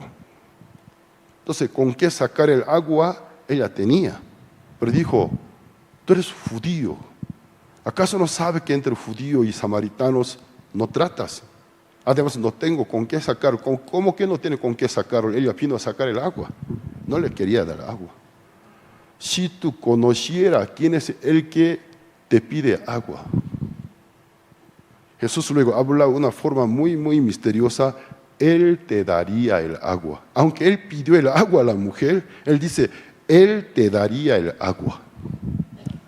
Si tú bebieras el agua que él te dé, el don que él te dé, nunca más volverá a tener sed, porque desde adentro de ti saltará un pozo del agua que te refresca por siempre. Ella no entendió el lenguaje del Señor Jesucristo. Finalmente, cuando termina la prédica de Jesús, ella pregunta, cuando venga el Mesías llamado el Cristo, Él no se enseñará todo esto. Quien te habla es Él. Ella se sorprende en gran manera. ¿Qué sucede? Tira su cántaro al piso, su vasija, corriendo se fue al pueblo, se ha convertido en una evangelizadora. A todo el mundo compartía el evangelio. Los samaritanos vinieron a Jesús. Durante 3 días Jesús quedó, ellos escuchando a Jesús. Finalmente, ¿cómo termina la historia? Mujer, ahora nosotros no creemos en Él por tu palabra, sino nosotros mismos lo hemos oído, ahora sabemos que es el Cristo. El evangelio llegó a Samaria. Entonces allí también el pozo cerrado. El pozo siempre está asociado con la mujer, con la iglesia, el huerto también. Entonces el huerto de Edén era un huerto con candado, con el muro, con el portón. Por eso dice, cuando Dios llevó a Adán para que labrara y guardase. Cuando nosotros usamos la palabra guárdalo bien, cuando lo usamos, cuando existe un potencial ratero o enemigo, invasor. Y decimos, guárdalo bien. ¿Por qué Dios dijo a Adán que guardara el huerto de Edén? Sabía que muy pronto un invasor, sin permiso de Dios, desearía invadirlo. Por eso le dijo que guardara. Finalmente el invasor se introdujo dentro del huerto. Primero se acercó a la mujer. ¿Cómo es la manera de guardar? Guardar la palabra de Dios. Creerle la palabra. No significa que Satanás no entre físicamente, sino él puede llegar ya que es espíritu. Entonces, ¿cómo es guardar? No permitir que entre. Creer la palabra que Dios los había dicho, fielmente creer. Entonces él finalmente no puede ingresar. Hay 2 huertos. El huerto de Edén físico, el huerto que es el corazón de Adán y Eva. Nunca puede entrar. Pero Adán y Eva no lo guardaron. La palabra de Dios. Satanás invadió hasta adentro del corazón de Adán y Eva. Desde aquel día, el huerto de Edén ya no es un huerto privado, solo para Dios. Se volvió en un jardín público. Ya no es huerto, sino jardín del Edén. Ya no es huerto de Edén. Ya jardín de Edén, para Dios, inválido. ya no sirve. Entonces Dios echó a Adán y Eva, luego puso querubines con espada encendida, bloqueó el camino. Nunca más pudiera regresar, porque Edén ya no es más la morada de Dios. Además, en el tiempo de diluvio de Noé, Dios lo enterró en el abismo debajo de la tierra. Por eso el libro de Isaías, Jeremías dice, los árboles de Edén, desde la profundidad de Líbano, claman a Dios, dice. Y Dios lo escondió en el tiempo de diluvio con lodo. Lo escondió debajo de la profundidad de la tierra porque quedó inválido. Ya no es más morada de Dios. Por eso bíblicamente el huerto de Edén en algún sentido fue el primer templo. Pasaron muchos días, muchos años, más de 2000 años. Dios, cuando sacó el pueblo de Israel de la tierra de la esclavitud, era Egipto, a través de Moisés, haciendo señales, prodigios, hirió a todo el Egipto y al faraón. Faraón los soltó. Entonces los israelitas, al salirse del desierto, salirse del reino egipcio, al 3 meses llegaron a una parte del desierto de Sinai, donde estaba monte Sinai. Dios llama a Moisés a la cumbre de monte Sinai. Dios tenía una necesidad inevitable, necesidad de instruir al pueblo. ¿Por qué? El pueblo de Israel, 430 años, fueron esclavos de los egipcios. Entonces, en cuanto la raza hebrea, la raza descendiente directo de Abraham, pero en cuanto a la religión, la cultura, egipcios. ¿No hay algunos bolivianos que viven en los Estados Unidos? La segunda generación que nacen ahí, aunque descendientes bolivianos, nunca se identifica con Bolivia, no quiere. Se identifica con Estados Unidos. Yo soy estadounidense, yo soy estadounidense. Claro, tú eres estadounidense, pero tu sangre boliviana. Sí, pero yo soy americano, yo soy americano. Aunque sabe hablar el castellano, no quiere usar el castellano. Ellos están como agentes de la migración, saben, al ver los rostros, al ver su rasgo, noto que es latino, sabe hablar español. Me pregunta en inglés, yo contesto en español. Habla en inglés, dice. ¿Usted creo que usted sabe el castellano? ¿Me entiende? Habla inglés. Yo contesto en castellano. Habla inglés. Yo contesto en castellano. Finalmente se enoja. Luego me habla en castellano. ¿Por qué no me contesta en inglés? Dice. Aunque pasa solo una generación, se identifica más en el país en que nació. Los israelitas, 430 años vivieron en Egipto. Aunque son hebreos de la raza, se identifica con los egipcios. A ellos, si Dios los llevaría a la tierra de Canaán, en tierra de Canaán ellos levantarían nuevo Egipto. No un reino para Dios, sino un reino, un nuevo reino egipcio. ¿Me hago entender, no? Por eso Dios tenía necesidad de purificarlo, limpiarlo y también santificarlo, instruirle. Por eso llamó a Moisés. Sube a monte Sinai. Yo al pueblo quiero dar mi instrucción, la ley, pero quiero saber la postura del pueblo. ¿Quiere aceptar o no? Entonces los israelitas dijeron, nosotros cumpliremos. Pero allí estaba un gran error. Dios sabía que el pueblo de Israel, aunque quiera cumplir la instrucción, la ley mosaica, no se podría. Si Dios no lo hubiera sabido, ¿para qué en la ley ha dado libro del Levítico, ordenanza levítica? En el caso que falle, no pueda cumplir la ley, para que no sean maldecidos y castigados, ofrecieran ofrenda expiatoria. Sabía que no iban a poder cumplir.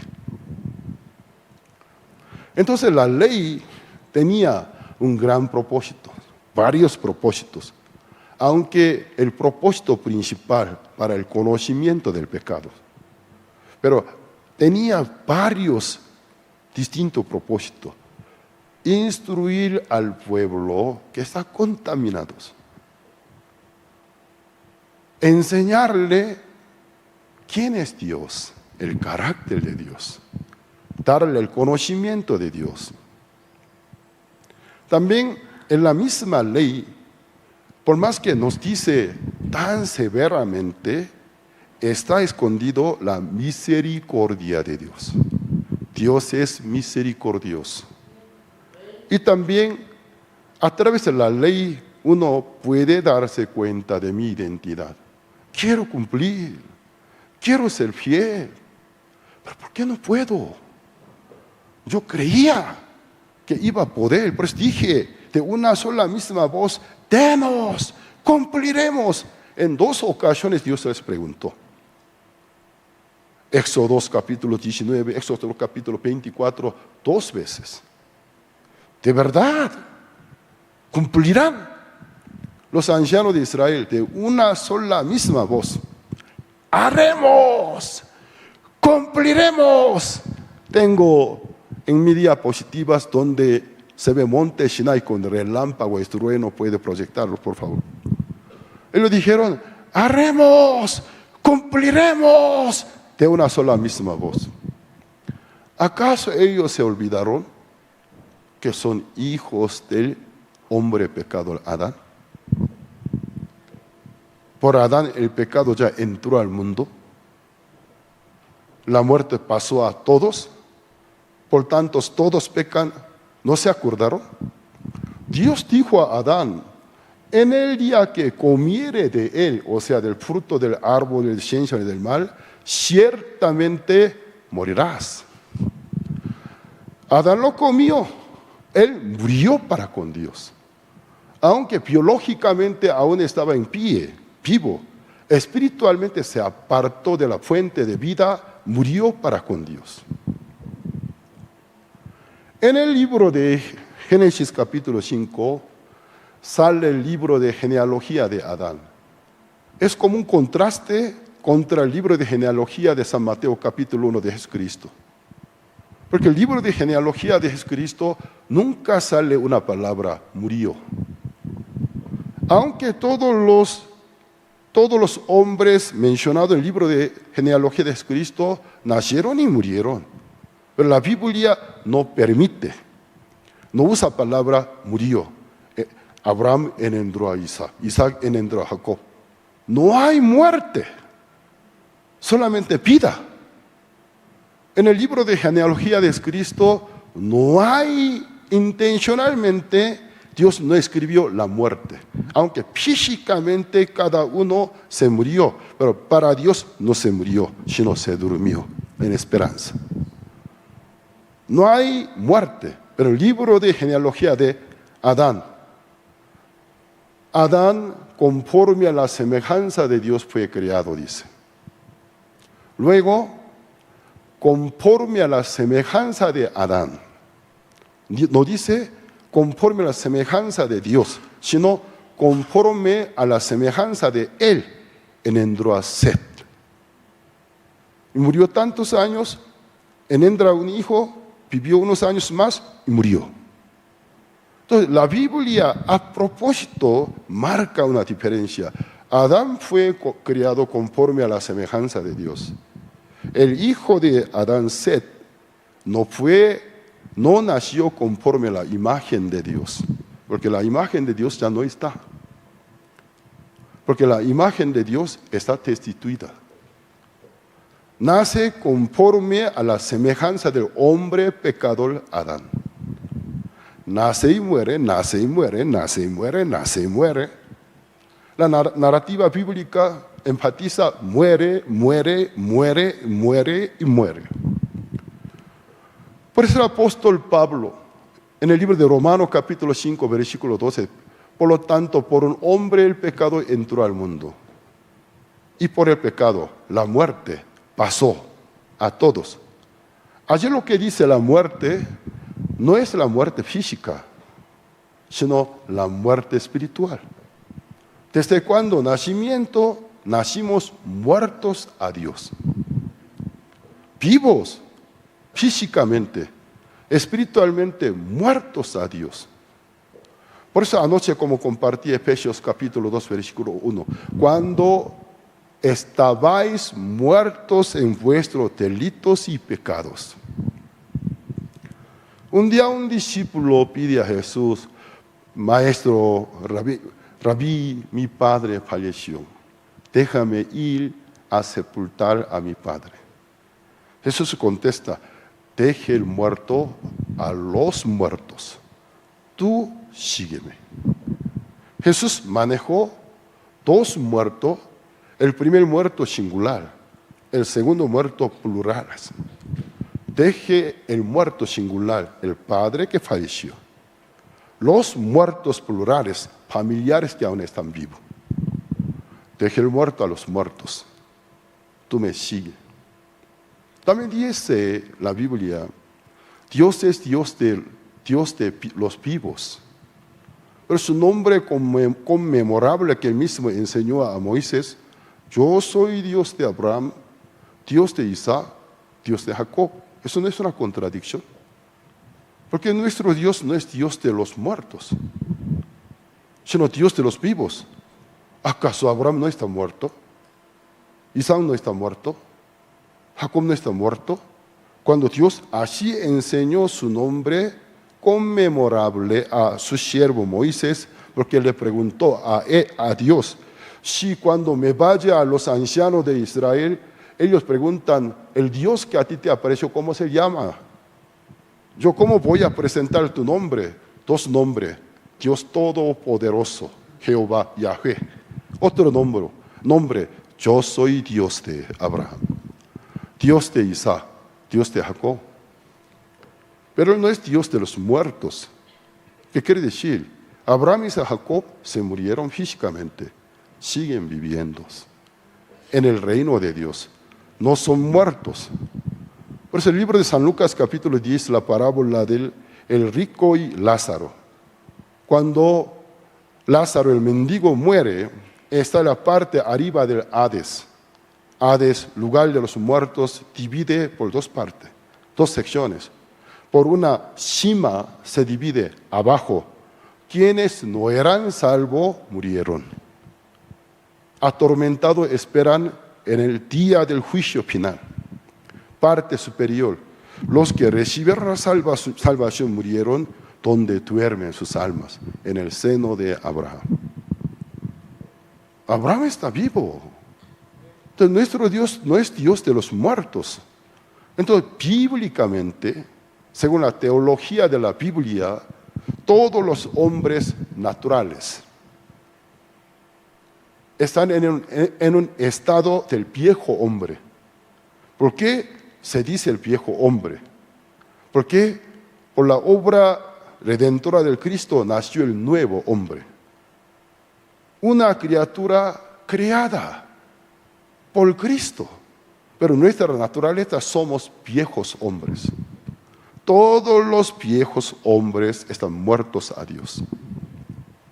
Por eso tiene que nacer de nuevo. Es el deber del viejo hombre, nacer de nuevo, para ser nuevo hombre. El viejo hombre, alma pecadora, desde cuando nacimiento, tiene que nacer de nuevo en alma limpia, justificada, santificada, llamada mi amado justo, quien vive por la fe. Entonces, ¿qué pasa? Entonces, la ley nos enseña, Pablo dijo, por lo tanto, por un hombre, es Adán, el pecado entró al mundo. El mundo, según la definición del diccionario, la tierra en que nosotros vivimos. La segunda, mientras tanto que los hombres viven en la tierra. Por un hombre el pecado entró al mundo, mientras que los seres humanos, la raza humana existen a partir del primer hombre Adán. El pecado entró al mundo, a todos los hombres, y la muerte pasó a todos. ¿Desde cuando nuestro nacimiento somos muertos? Por lo tanto, todos pecaron y pecan, porque tienen alma pecadoras. Entonces, aquellos ancianos de Israel, sus ojos estuvieron cegados. Cumpliremos, guardaremos. Por favor, la imagen lo ha encontrado. El monte Sinaí con relámpago. Así es. La manifestación de Dios, temible. La manifestación de Dios en dos montes son tan distintos. En la cumbre de Monte Calvario, Padre del amor, no echa la culpa a la humanidad, sino la culpa cargó a su propio Hijo, en Él lo condenó. Con Él ha sido cruel, con nosotros pacífico. Pero la manifestación de Dios en el primer monte antes de Monte Calvario, en la cumbre de Monte Sinai, temible. El monte, desde la cimentación, desde la raíz, temblaba. Aunque era un monte peñascos. ¿Y qué pasa? Se quemaba. Fuego, dardo del fuego, por todos lados salpicaba, hasta quemaba las rocas. Relámpago. Entonces, el pueblo de Israel debajo del monte con mucho miedo. Y Moisés, aunque es un hombre elegido de Dios, tenía mucho miedo, suplicaba que dejara de hablar más. Porque el mismo Dios, tan distinto en la cumbre de Monte Sinaí, en la cumbre de Monte Calvario también se llama Monte Sión. Dios de Monte Sión, quien amó al mundo, nos ha dado su Hijo unigénito. En Él cargó todos nuestros pecados. Lo castigó para que todo aquel que lo ve y cree en Él no se pierda y tenga vida eterna. Dios amoroso, Dios clemente, Dios bondadoso. Pero ¿qué pasa? En la cumbre de Monte Sinai no vemos nada de bondad. Ni siquiera la primera letra de bondad la ve. Solo la ira, el enojo, la furia. Porque como doble cara de una sola moneda, nuestro Dios tiene doble cara. Cuando Él se manifiesta sin usar la misericordia con las criaturas, severo, juez justo, temible a todas las criaturas, ya que no usa de la misericordia, pide un nivel de justicia que es el de Dios. Pero nadie puede tenerlo, el nivel de la justicia, el nivel de la perfección de Dios. Ya que nadie alcanza su nivel, se manifiesta de Dios temible, castigador y vengador. Pero cuando Dios usa de la misericordia, si usa misericordia, es distinto.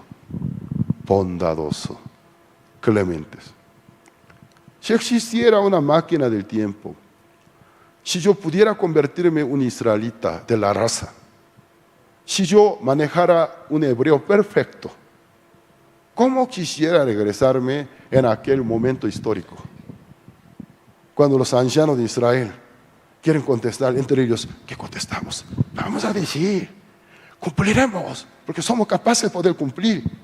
Yo en aquella reunión, ¿cómo yo me gustaría estar? Un momento, con todo mi respeto a los ancianos, con todo mi respeto, ¿acaso se olvidaron de nuestra identidad? No somos hijos de Adán, claro, todos somos de él, hemos nacido de él, pero no se acuerdan qué pasó a Adán antes de engendrarnos. Pecó, cayó en pecado, la imagen de Dios se fue. Por él el pecado, la muerte pasó a nosotros. Nosotros estamos separados de Dios. Necesitamos la regeneración, el renacimiento. Necesitamos la resurrección, algo que no pertenece a nosotros, más allá del poder nuestro, totalmente sobrepasa. No es cuestión del esfuerzo, porque estamos destituidos de la gloria de Dios. No podremos cumplir. Vamos a decir a Dios, Dios, ¿cómo nos gustaría y quisiéramos cumplirla? ¿Cómo me gustaría cumplirla? Pero, oh Dios, ten misericordia de nosotros. ¿De quién venimos nosotros? ¿De quién venimos? Del hombre pecador. El diablo ya está con nosotros. No podemos cumplir. Ten misericordia. Si así hubiesen dicho, la historia estaría cambiada. No sé qué demonio se metió en el cerebro de aquellos ancianos de Israel. De una sola misma voz. Dice, de una sola misma voz. Haremos, cumpliremos. Cuando la segunda vez ellos pactaron, bueno, el pacto ya es un hecho. La ley vino. En el primer día que Moisés trajo 2 tablas de piedra en las cuales estaba escrito 10 mandamientos, pero no piensen, no crean, el número de mandamientos solo son 10. Los 10 mandamientos esculpidos en 2 piedras. En la memoria de Moisés, 100 mandamientos. Al bajarse de monte Sinai, escribió en el rollo que el Pentateuco, 5 libros de Moisés, aparte de Génesis, Éxodos, Levíticos, Deuteronomio, Número, puros mandamientos. ¿Sabe qué total cuántos son? 613 mandamientos. ¿Cuál es la condición? Todos los días de tus vidas, según el libro de Deuteronomio capítulo 28, son de 68 versículos. Todos los días de tus vidas, todos los mandamientos que te diere, te escribiere, si cumpliese, guardase, pusiera en práctica, tú serás bendito. El libro del Deuteronomio, capítulo 28, del versículo 1 a 14, es un texto bien citado por muchos líderes cristianos para despedirse de la congregación, para bendecir a la congregación. Tú no serás la cola, sino la cabeza. Tu entrada y tu salida, Dios te bendice. Pero les hace falta el estudio, el conocimiento. Aparentemente son bendiciones, pero tiene condición. No son bendiciones incondicionales, sino bendiciones condicionales. Todos los días de tus vidas, todos los mandamientos míos, que son 613, cada segundo, cada minuto, cada hora, cada día, cada semana, cada mes, si tú fueras fiel con los 613, así te bendeciré. Del versículo 15 al 68, mire, 14, del 15 al 68, casi cuádruple. En el caso contrario, ¿sabes cómo te maldeciré? Una lista larguísima, larguísima, con tanto detalle. Te traeré la tropa extranjera que tú no conoces su lenguaje. No tendrá compasión ni de la mujer, tampoco niño del pecho, ni siquiera el feto embarazado. Abrirá la barriga de mujer, sacará el feto, asesinará niños. Tu esposa, tus hijas serán rameras. Las llevarás al extranjeros. Te harás comer tu propio excremento. Cuando leemos desde el versículo 15 al 68, nos sorprendemos, porque todo lo que la historia de la nación Israel había sucedido, la historia del holocausto, ahí está escrito. Es la razón. Por eso los judíos, para mí era un misterio, ¿por qué desde el siglo pasado fueron tan odiados por tantos líderes de diferentes países? Maltratados, golpeados, asesinados. El esfuerzo de ellos, la riqueza, fueron hurtados. Hasta el presente siglo. ¿Por qué Adolfo Hitler tanto odió a los israelitas? Nadie puede explicar. Porque el grado de odio era inexplicable. Un hombre malvado, un matón, un hombre sangre fría, quizás puede matar unas cuantas personas, pero millones, sin distinguir ni siquiera niño y bebé, hombre, mujer, anciano, tan solo por ser judío. ¿Cuál es la razón? ¿Por qué el odio fue tan grande? La única explicación, la maldición del libro del Deuteronomio capítulo 28. Debemos tener cuidado con nuestra boca. A la congregación, palabra que suena bonito, pero tiene que ver bien el contexto, el trasfondo. ¿A quiénes se dirige? ¿Cuál es la condición? Bendiciones condicionales. Pero la condición, una condición que el ser humano jamás podría completar.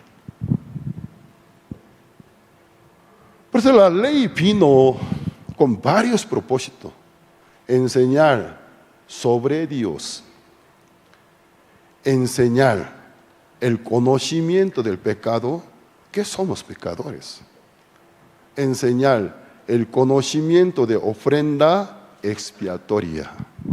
Porque el conocimiento de ofrenda expiatoria es el machote del Santo Evangelio.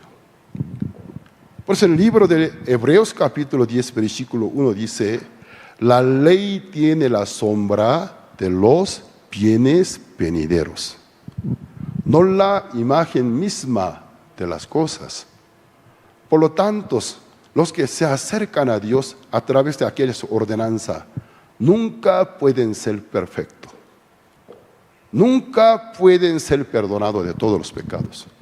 Porque la ley tiene la sombra de los bienes venideros.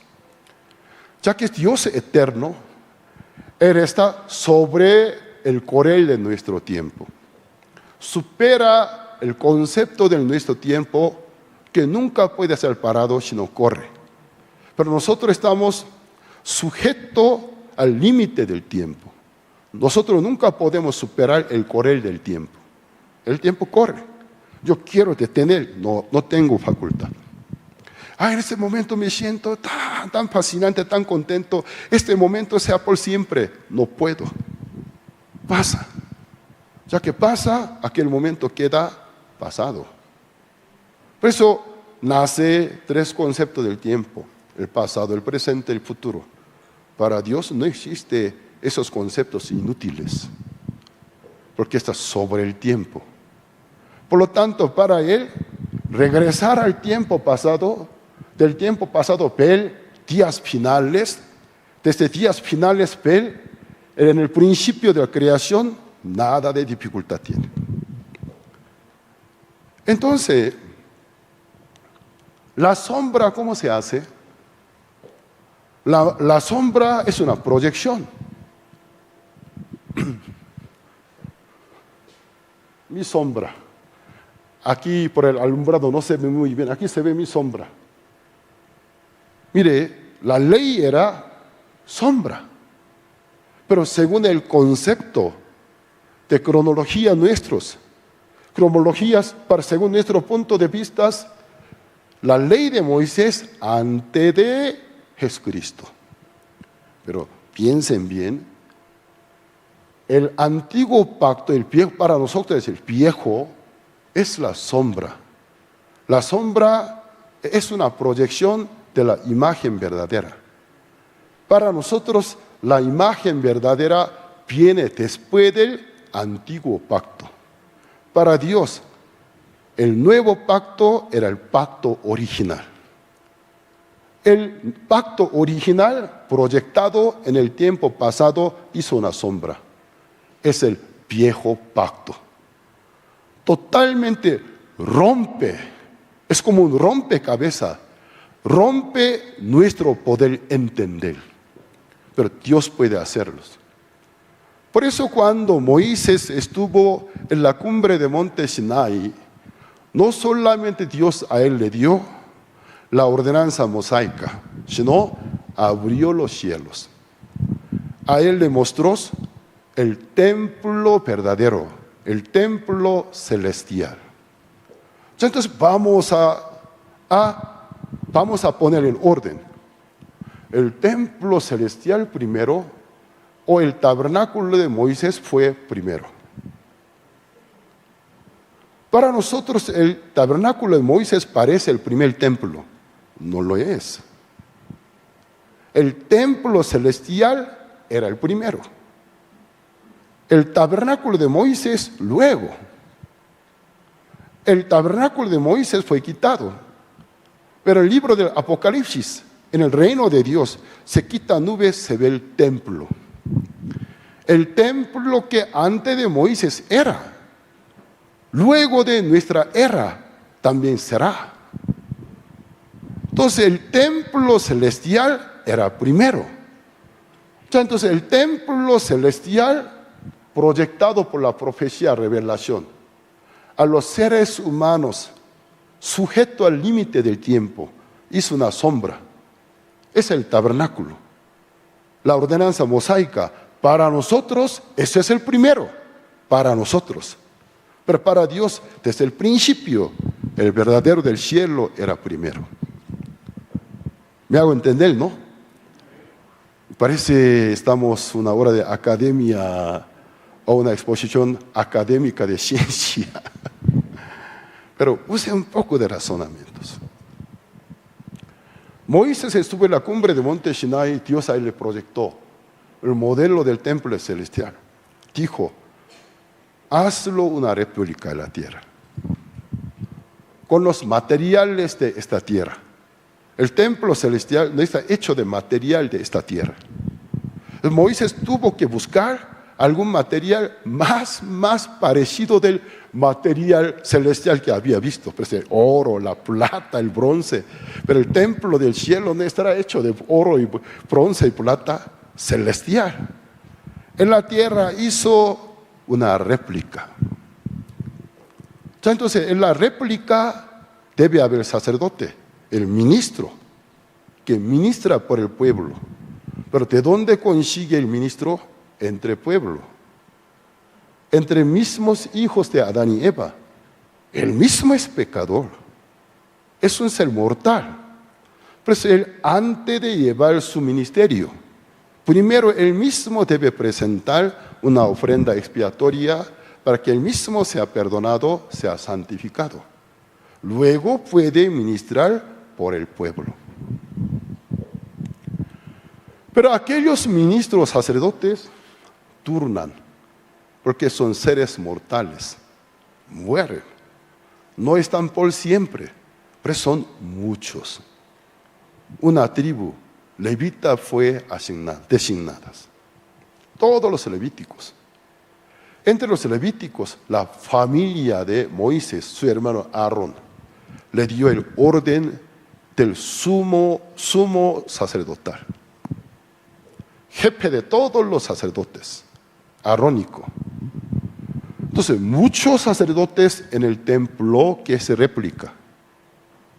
Entonces, cada pecador que visita para obtener el perdón del pecado, cada vez con diferente ofrenda.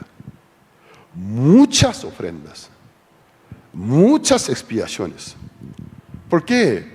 Son expiaciones del mundo limitado, sujeto al tiempo. Por eso, ninguna ofrenda efectuaba eternamente.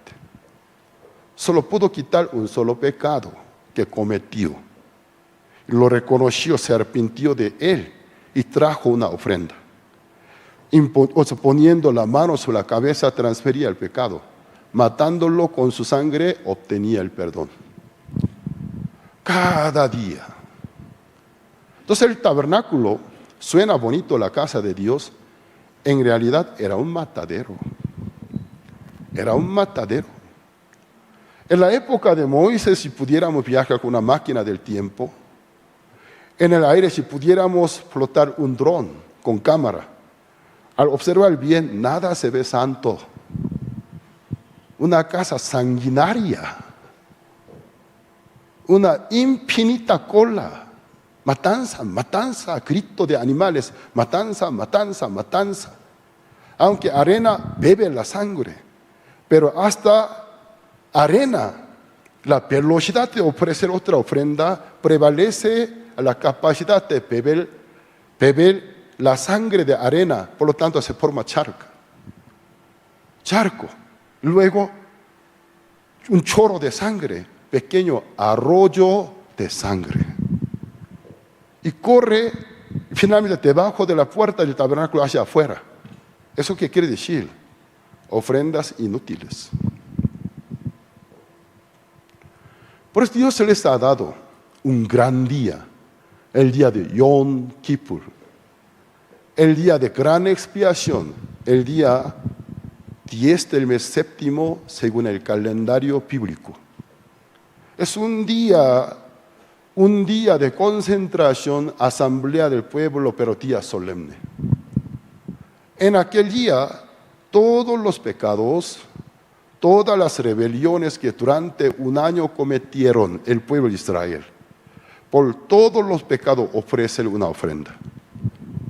Es una ofrenda muy especial, porque cuya validez, un año. Mientras que otra ofrenda, cada pecado que peque. Pero esta ofrenda, cuya validez, un año y capacidad, una nación completa. Todos los pecados que durante un año cometieron. En aquel día ofreciendo 2 machos cabríos, uno para Dios, otro para soltarlo, para ashacer. Los israelitas obtenían el perdón de todos los pecados que durante un año cometieron. Pero esta ofrenda cada año se repetía. ¿Qué quiere decir? Aunque la ofrenda mayor nunca pudo hacer perfecto, santificar al pueblo por siempre. También tiene el límite. Entonces, esta ofrenda del día de Yom Kippur es la máxima ofrenda mosaica. Entonces, con esta ofrenda la humanidad podría obtener perdón de todos los pecados por siempre imposibles. Entonces, la ley tiene la sombra de los bienes venideros. Aunque en sí es inútil. Es útil para instruirnos, pero inútil para salvarnos. Útil para condenarnos. Útil para instruirnos, darnos conocimiento. Totalmente inútil para salvarnos. Aunque la ley en sí no tiene ninguna falla y perfecta. Pero la debilidad está en nuestro cuerpo, que no podemos cumplirla. Porque Dios tiene que cambiar el pacto. Una ley de letra no resulta la vida sino la muerte. La ley de letra mata. Creo que debo dar ley de espíritu en vez de letra en el corazón del pueblo. El espíritu, mi espíritu, en vez de obligarle que cumpla con la letra, sino convencerlo en el corazón de ellos, poner espíritu de la ley, convencido, querer servir al Señor, será un pueblo santo. Pero antes de darle mi espíritu, hay un impedimento, es el pecado. Tengo que expiar todos los pecados. Enviar a mi hijo como el Cordero de Dios. En el templo terrenal, muchos sacerdotes, muchas ofrendas. En el templo celestial y verdadero no se necesita varios sacerdotes, un solo. Elegido del pueblo, como igual a nosotros, pero no conoce al pecado. Santo, es el Cristo. Eres el sacerdote celestial, un solo sacerdote. Él debe ministrar por el pueblo. Pero los sumos sacerdotes de la tierra, por más que ministraban por el pueblo, ya que ellos mismos son seres mortales, seres imperfectos, cada año tiene que repetir.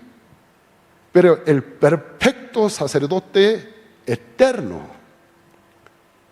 él debe ofrecer una sola ofrenda por el pueblo. Aquella una sola ofrenda cuya validez, eternidad. Cuya capacidad, el mundo entero. Por eso en el libro de Hebreos muchas veces se repite, una sola vez, para siempre. Muchas veces se repite, una sola vez, para siempre. Entonces, Jesucristo, quien vino en la tierra, tiene dos papeles. En la tierra, el papel del Cordero de Dios, cargar el pecado del mundo entero, padecer por nuestra culpa, el cumplir nuestra pena, liberarnos, limpiarnos. Luego de su resurrección, ya no es el Cordero, el sacerdote celestial. Con su propia sangre, no desearía entrar al templo de Jerusalén, que es réplica, sino al templo verdadero del cielo. Con su sangre, presentarse delante de Dios, en el lugar santísimo, donde está presente Dios. Allí salpicar su propia sangre. Obtener el perdón de todos los pecados por siempre. De esta manera, la humanidad será santificada. Porque es la voluntad de Dios, la santificación. El cumplir la voluntad de Dios, santificar la humanidad. Acuérdense, cuando Jesucristo murió en la cruz, diciendo consumado, hubo fuerte temblor. Se oscureció, relámpago, estruendo. Pero fuerte temblor, el temblor corrió hasta el templo de Jerusalén. En el templo de Jerusalén, en el santuario, había el velo que divide la primera parte y segunda parte. Mientras tanto que el velo está en pie, ¿esto qué significa? ¿Por qué el velo está cerrado? Puede mostrar, hay el velo. ¿El velo qué significa? El velo es la división entre Dios y seres humanos.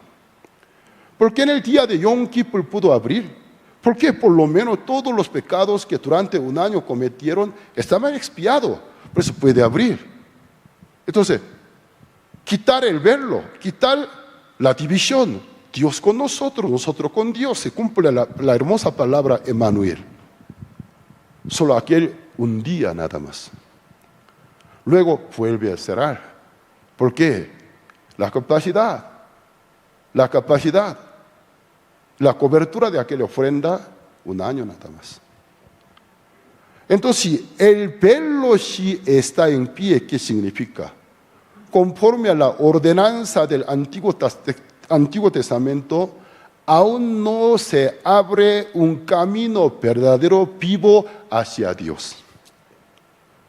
Pero cuando Jesucristo murió, consumado es. Su palabra seguramente habrá dicho en arameo, pero lo importante, en 4 libros de Evangelio se escribió en griego, tetelestai, cuyo significado, todo es cumplido. La deuda totalmente pagada. La pena está cumplida. La construcción está terminada. Tiene diferente sentido, tetelestai.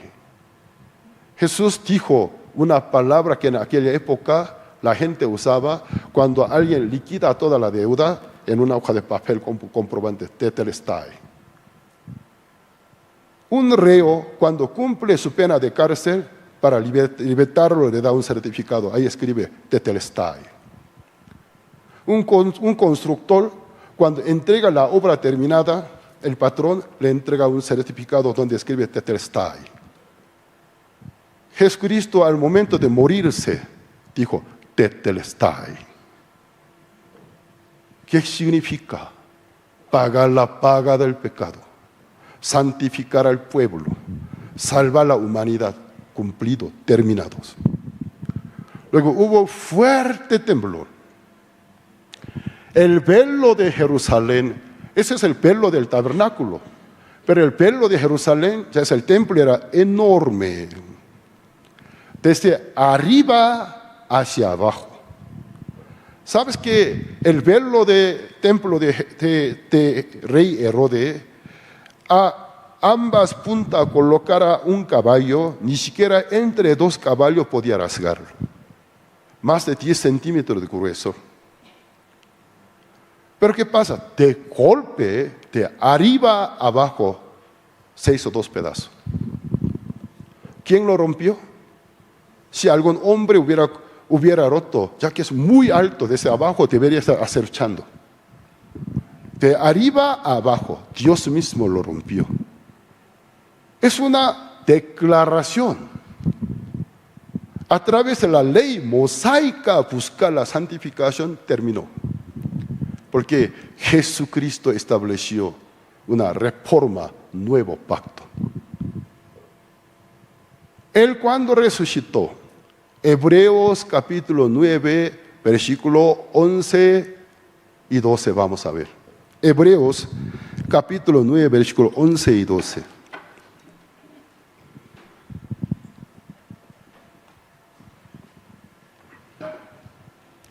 Estoy exponiendo la maravilla de la Biblia.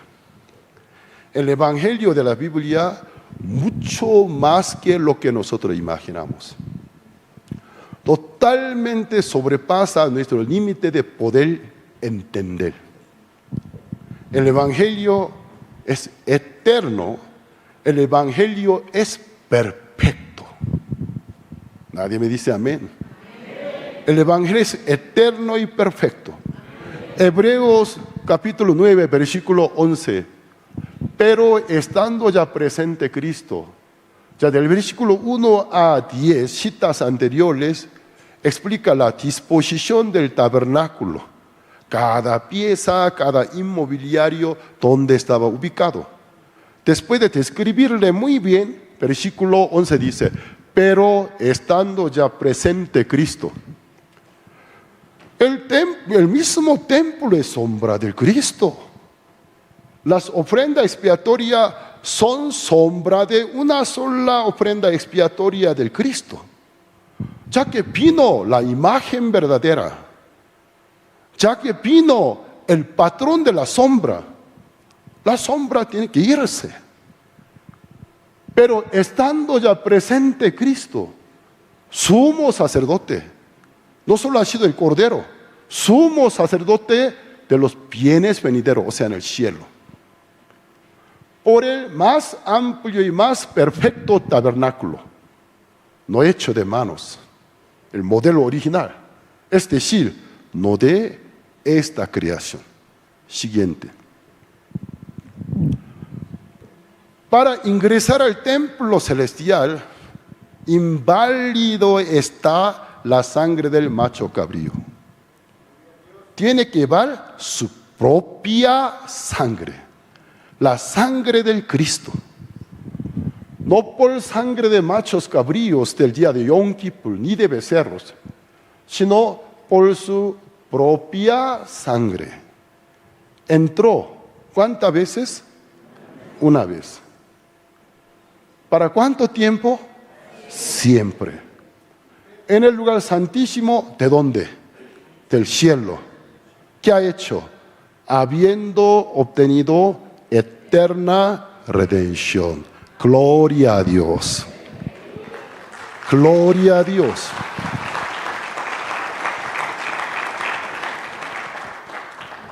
Pero este don, esta dádiva, solo requiere una condición, no nuestra obra, la obediencia.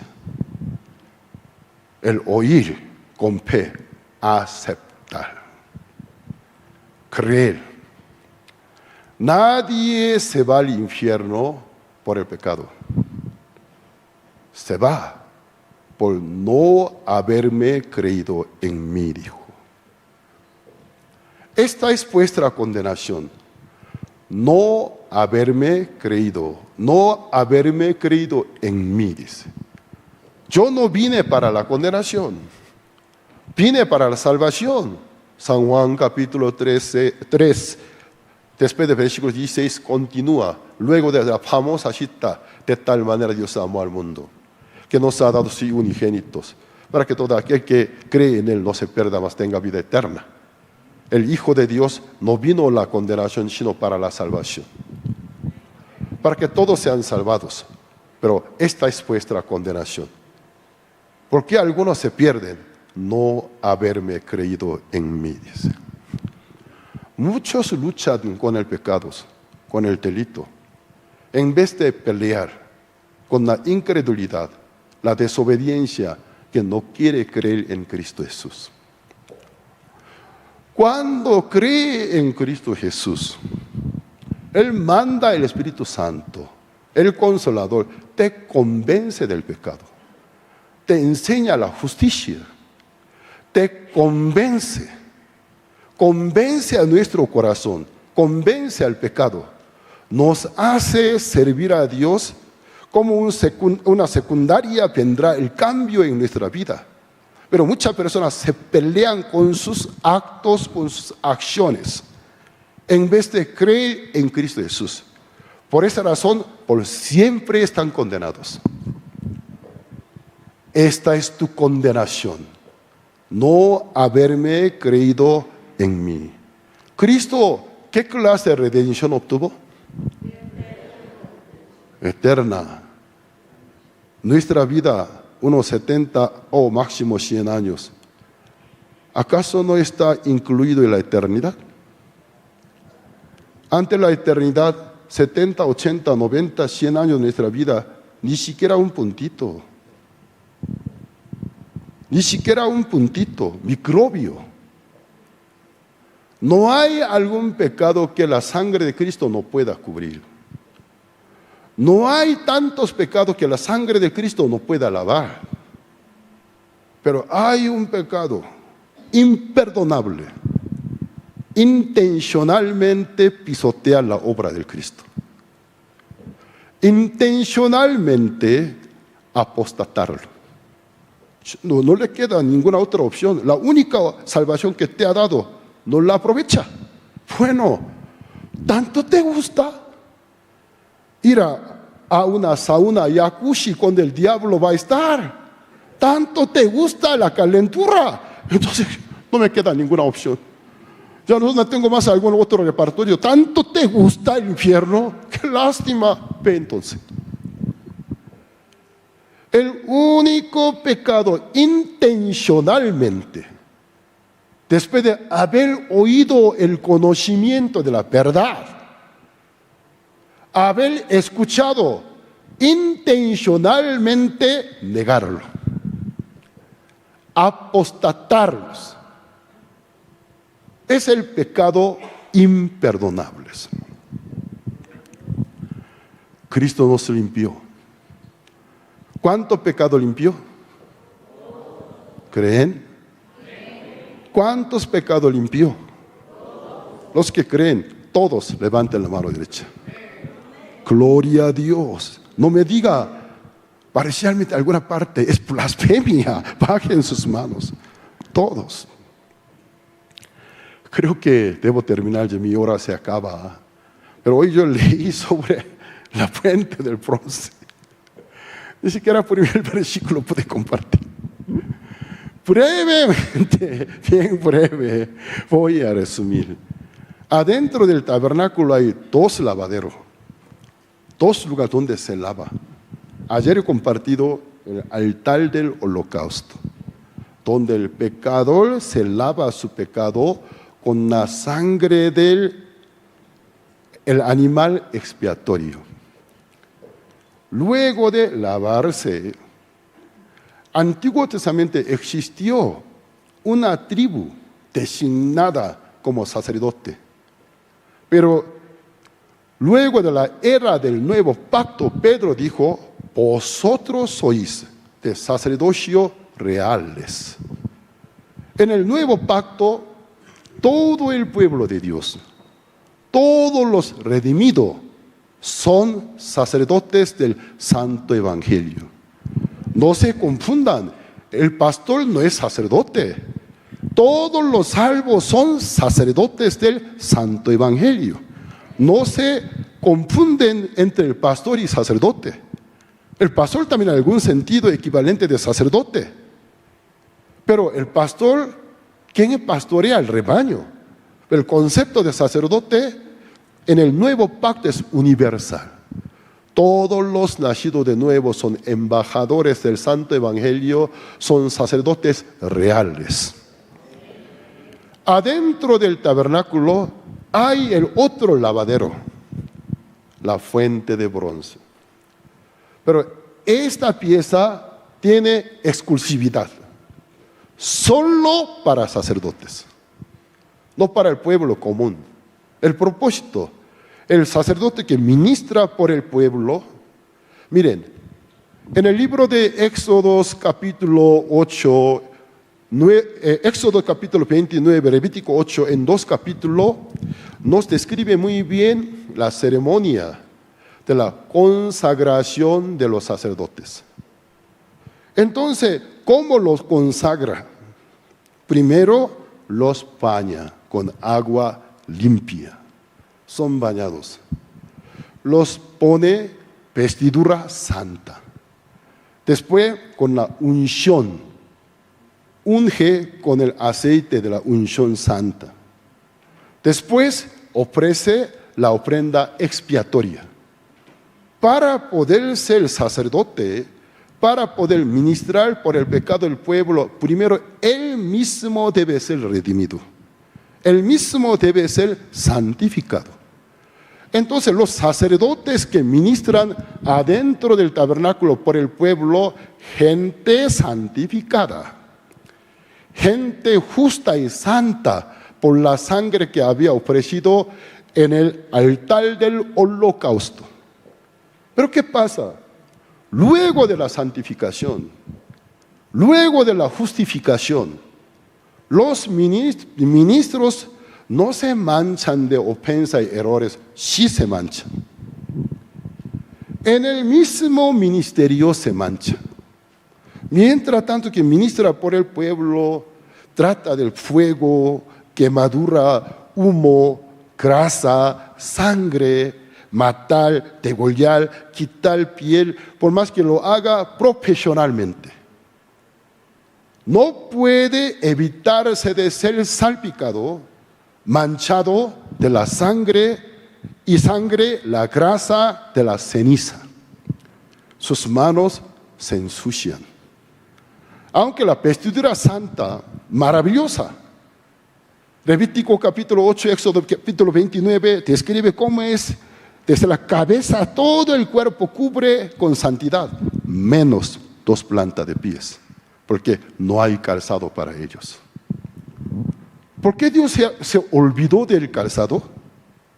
Intencionalmente. Porque tiene un mensaje. Gente santa, desde la cabeza, todo el cuerpo, está de pie delante de Dios. Con el agua limpia, purificado. Con la ofrenda, sangre de ofrenda expiatoria, expiada, santo, con la unción. Pero 2 pies sigue pisando polvo de la tierra. Se mancha entre todos los miembros. ¿Cuál miembro luego de una buena ducha y baño primero se ensucia? Pie. ¿Eso qué quiere decir? Los sacerdotes celestiales, somos sacerdotes del Santo Evangelio. Jesucristo sabe muy bien, mientras tanto que estemos en este cuerpo, aunque nos santificó, nos justificó, este cuerpo equivalente de planta de pie tiene contacto con la inmundicia, con el mundo secular, es inevitable ser manchados. Entonces los sacerdotes, ¿qué quiere decir el sacerdote ser manchado? ¿Volver a ser pecador? De ninguna manera. Está santificado, está justificado. Gente santa nunca puede volver a ser pecador, pero hay un obstáculo. Ya que se mancha sus 2 manos, sus pies, la conciencia se debilita. Ay, mis manos, ay, mis pies. Llegó ya la hora de entrar al lugar santo, en el santuario, ministrar, orar por el pueblo, ver la llama del calendario con el candelabro del oro y ver bien los panes de la mesa de la proposición, pero con esas manos, con esos pies, a mí me impide, yo no tengo valor para entrar al lugar santo. Tiene que pasar por este lavadero, la fuente de bronce, donde se debe lavar las manos y los pies. Entre todos los mobiliarios, el único mobiliario del tabernáculo que Dios nos dio indicación del tamaño y el peso. ¿Por qué? La fuente del bronce, símbolo de comunión en Cristo Jesús. En comunión no puede haber límites. Nuestra convivencia en el cielo también es una continuación de comunión eternamente. La comunión no puede tener límite.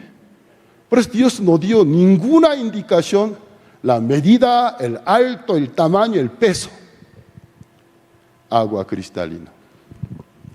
Acuérdense, Jesús la última noche, la Santa Cena, repentinamente se levantó, se salió de la casa, se regresó con una toalla ceñida, en su mano con lebrillo, seguramente bronce, cargado de agua. Quería lavar a los pies de sus discípulos. Pedro le impedía, no, tú me lavarás, no, es un trabajo de servidumbre. Si tú no me dejas lavar a tus pies, tú no tendrás ninguna parte conmigo. Ya que Pedro es tan temperamental, aunque no entendió el lenguaje de Cristo, no tendría ninguna parte. Bueno, puede decir, Señor, báñame entonces. Empezó a quitarse toda la lupa. Detente, Pedro, ay, tu carácter tan apurado. Todos los que están bañados todo el cuerpo, no hace falta otro baño. Pero al leer bien capítulo 13, yo ningún versículo veo que Jesús los había bañado. Pero Jesús dijo, todos los que son bañados todo el cuerpo, no hace falta bañar de nuevo el cuerpo. Aquel baño que quiere decir el Evangelio. Por el Evangelio son limpios. También capítulo 15, vosotros sois limpios por la palabra que yo os he hablado antes. Son limpios. Jesús los consideró equivalente de los sacerdotes, equivalente de la ceremonia de consagración sacerdotal. Bañar, ungir, matar un animal. Jesús le dijo, sois bañados, los ungió y también matar un animal expiatorio, su propia muerte. Supuestamente los establece como sacerdote del Santo Evangelio. Luego de bañar los pies, él enseña, yo os doy un nuevo mandamiento, amaos. Entonces el baño de los pies está asociado con el amor. La epístola de primera de Juan, capítulo 1, donde habla confesar de tu pecado. Nosotros tenemos que saber el contexto bíblico, el trasfondo. ¿En qué momento, cuál era el fondo? Sobre aquel fondo Juan escribió epístola de Juan. Juan era el ministro de la iglesia de Éfeso. En Éfeso hubo un líder de herejía, Cerinto. Una herejía se llama gnósticos, gnosticismos. Es una religión y filosofía que creen que el espíritu es limpio, el material es inmundo, dualistas. Ellos creen en 30 niveles de Dios.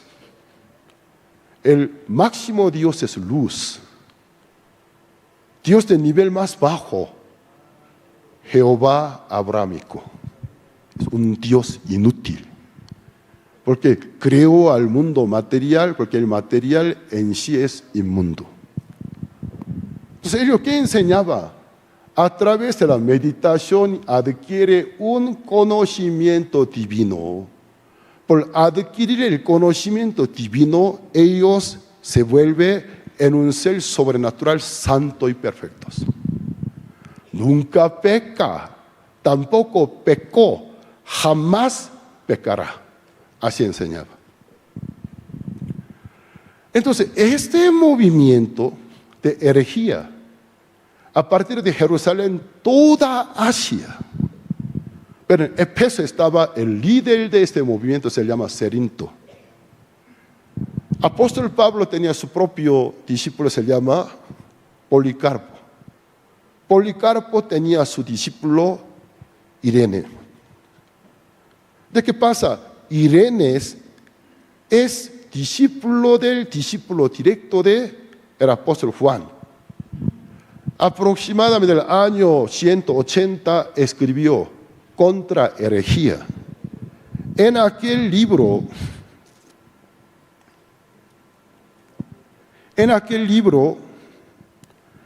libro tercero, capítulo 3, sección 4, él describió lo que había oído de Policarpo. Un día Juan, el apóstol Juan, entró a un baño público romano de Éfeso.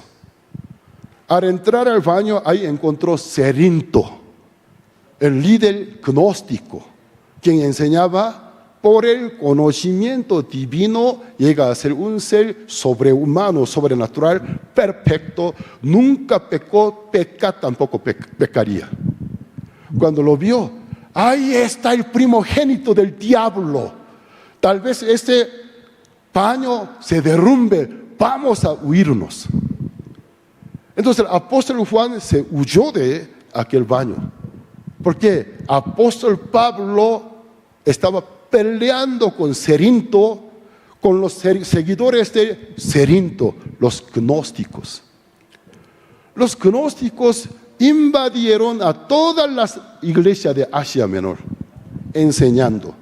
nunca pecó, tampoco peca, jamás pecará, por el conocimiento divino obtenido. Es herejía.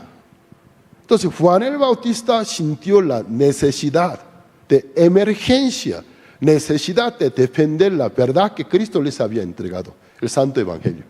Escribió el libro de Juan, el Evangelio de Juan, y primera de Juan, segunda de Juan, tercera de Juan, contra la herejía del gnosticismo, que dice, si tú dijeras que nunca has pecado, tampoco pecas, tú mientes, la verdad no está contigo, porque uno del principio de la verdad, los seres humanos son pecadores desde cuando nacimientos. Para poder ser salvo, reconocer a su condición de ser pecadora, confesar que eres pecador, arrepentirse, oír el Santo Evangelio, la noticia de que Cristo cómo nos liberó. Y cuando cree, la sangre del Cristo te limpiará de toda su maldad, escribió resumido en el capítulo 1. Pero mucha persona, ya que no tiene estudio desde el trasfondo histórico, literalmente interpreta, ya ve, aquí dice, si tú dijeras que no tiene pecado, tú eres hereje, somos pecadores, cada día tenemos que confesar nuestro pecado, pedirle perdón, Cristo nos limpia. Si fuera así, esto va totalmente contra principio del machote del Evangelio del libro de Levítico. Jamás por confesar el pecado, tu pecado se perdona. Uno de los pasos, pecar, darse cuenta del pecado que cometió, tomar una ofrenda, ir a la puerta del tabernáculo. El sacerdote viene a atenderlo. ¿A qué viene? Confesar. Yo pequé, yo soy pecador, ¿qué hago? Bueno, la paga del pecado es la muerte. Ven conmigo. Pon tus manos sobre la cabeza de la ofrenda y degollarlo, porque la paga del pecado es la muerte. Y con la sangre ofrecida, su pecado se perdonaba. Esos pasos fundamentales llegaron a ser principio de los pasos del Santo Evangelio. Un pecador desde cuando nacimiento. Un día llega a conocer su condición de ser pecador. Se arrepiente y confiesa que eres el pecador. Busca a alguien que le puede compartir el Evangelio, equivalente del sacerdote. Le comparte el Evangelio, escuchando la noticia del sacrificio de Cristo. Cree en Él. La sangre de Cristo le limpia de toda su maldad, le perdona, llega a ser limpio. Eso es lo que en el capítulo 1, apóstol Juan describió. Pero ¿cómo lo aplica? Tú eres salvo, pero peca, entonces eres pecador. Va contra el Evangelio de Dios. Capítulo 2, versículo 12. Vamos a verlos. Capítulo 2, versículo 12.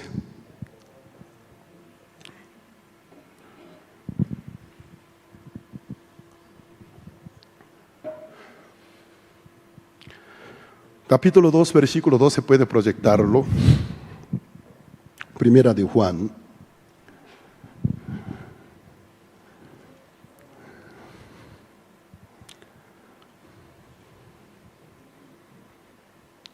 Versículo 12.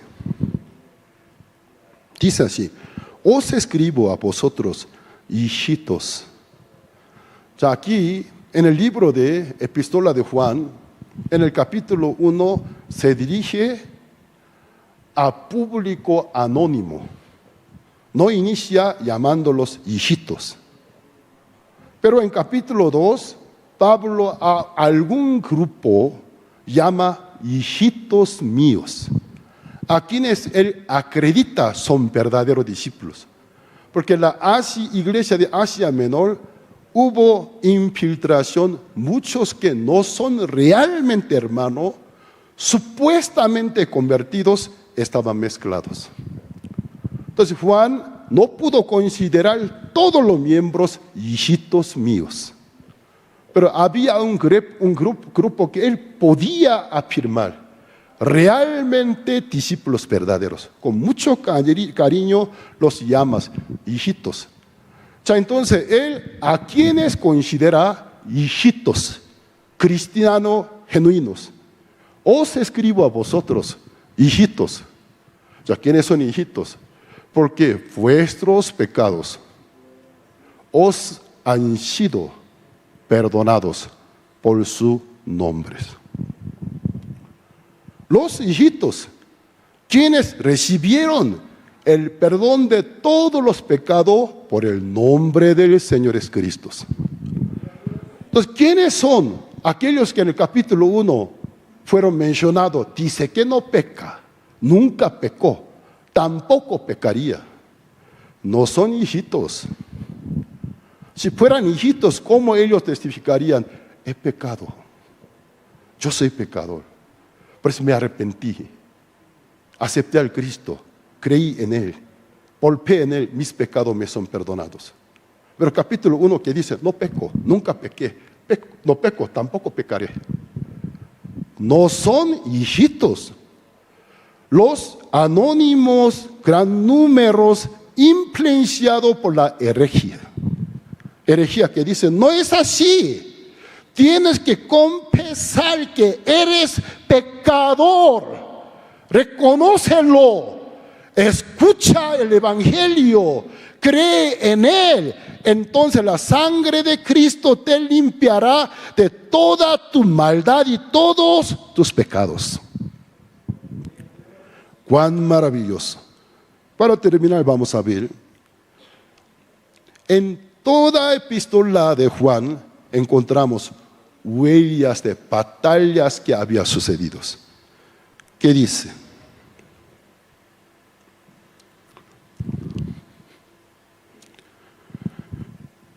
Capítulo 2, versículo 13 a 14. 13 a 14. Capítulo 2, versículo 13 a 14. Os escribo a vosotros, padres, porque conocéis al que es desde el principio. Aquí el apóstol Juan categoriza 3 niveles de hijitos. Padres, los maduros, los crecidos en fe. Padres, porque conocéis al que es desde el principio. Os escribo a vosotros, jóvenes, los que están crecientes, porque habéis vencido al maligno. Aquí podemos ver jóvenes, es una huella, se unieron con el apóstol Pablo para batallar con algunos infiltrados dentro de la iglesia, para correrlos. Jóvenes, porque habéis vencido al maligno. Os escribo a vosotros, hijitos, los del crecimiento, apenas cristianos que entraron, porque habéis conocido al Padre. Siguiente. Os he escrito a vosotros, padres, porque habéis conocido al que es desde el principio. Os he escrito a vosotros, jóvenes, porque sois fuertes. Fuerte, ¿por qué? Pelearon con falsos maestros. Y la palabra de Dios permanece en vosotros.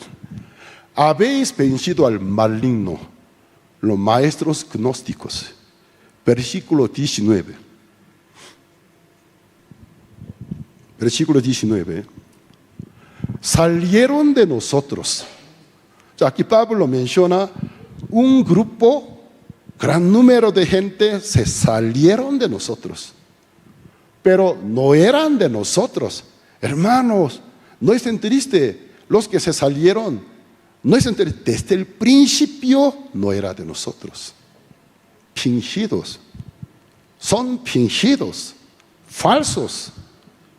Porque si hubiesen sido de nosotros, habrían permanecido con nosotros. Desde cuando apóstol Juan inició la pelea, depende de la verdad. No hubieran ido, sino, usted tiene la razón, es la verdad, estoy de acuerdo. No hubieran ido, sino hubieran permanecido con nosotros, pero salieron porque no estuvieron de acuerdo. No. Yo no estoy de acuerdo. Para que se manifestase que no todos son de nosotros. Así que en el libro de Epístola de Primera de Juan encontramos huellas de una guerra, batalla espiritual contra herejías. Entonces está bien claro. En la fuente de bronce, ¿qué es lo que se lava? ¿El pecado? El pecado únicamente en la cruz se lavó. En la fuente de bronce, ¿qué símbolo de la iglesia? ¿Con qué bronce hizo la fuente de bronce? Las mujeres que servían ofrendaron sus piezas de bronce, que era el espejo personal. Cada pieza de bronce ofrendaron. Metieron un horno, recibieron fuerte juicio de calentura. Con martillo fue transformado una enorme fuente, equivalente a un enorme espejo. El espejo personal se volvió un espejo gigantesco. Pero tina, cada uno se muere, luego se transforma en nosotros, símbolo de la iglesia. Cada quien, su prejuicio, su criterio se desvanece. Se vuelve en un solo cuerpo la iglesia. En la iglesia, ¿cuál es la medida que hace juicio? El agua cristalino. No mi criterio, ni mi opinión, la palabra pura de Dios. Entonces la fuente del bronce, símbolo de la iglesia. La comunión que hay en la iglesia a través de la palabra de Dios. El sacerdote, cuando se mancha de alguna inmundicia, ¿cómo se lava? Acercarse a la iglesia a través de la comunión. El ministerio de la iglesia, el servicio de la iglesia, cada quien con la palabra de Dios, ayudar el uno a otros, estimulando, exhortando, reprendiéndolos. Limpia aquella mancha, lo restaura para poder entrar en el ministerio, en la comunión. En el tabernáculo se manifiesta la maravillosa obra de Dios. ¿Ustedes han recibido la salvación? ¿Creen que la sangre de Cristo les limpió de toda maldad? ¿Son limpios? Gloria al Señor. Entonces se han vuelto en sacerdotes.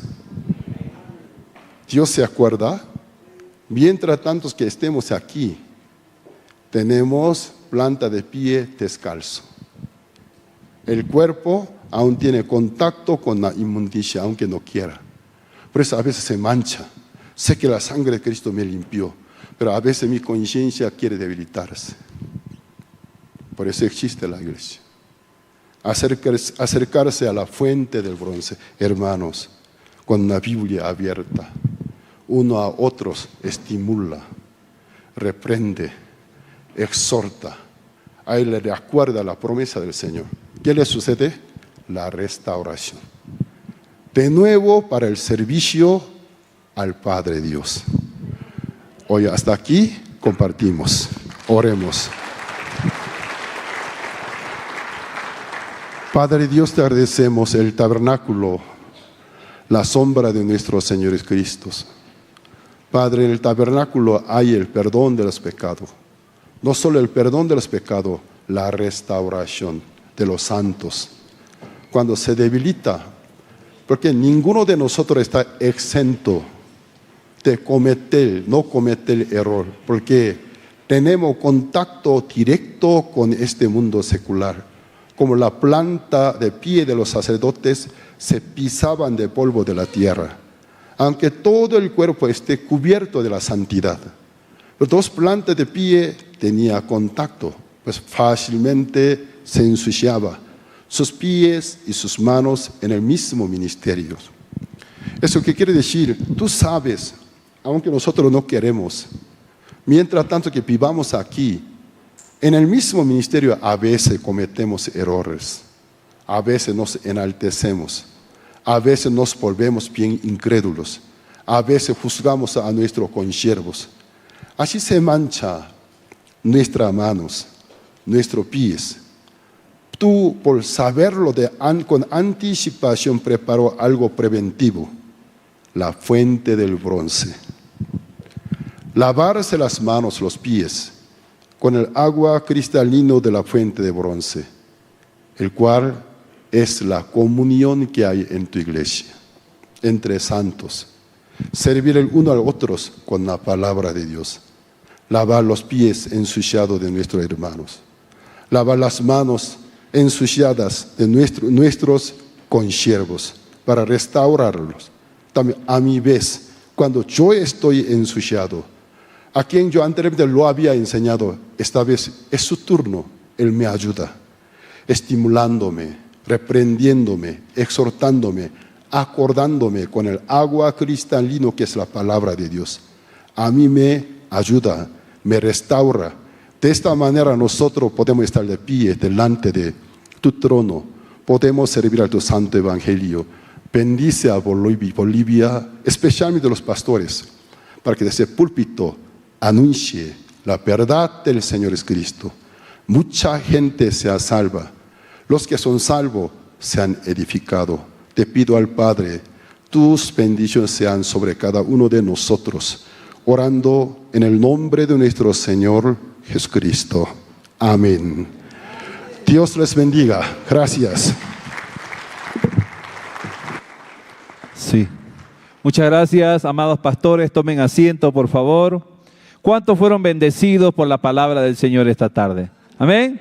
Yo también fui bendecido con una sola ofrenda. Hizo perfecto para siempre a los santos.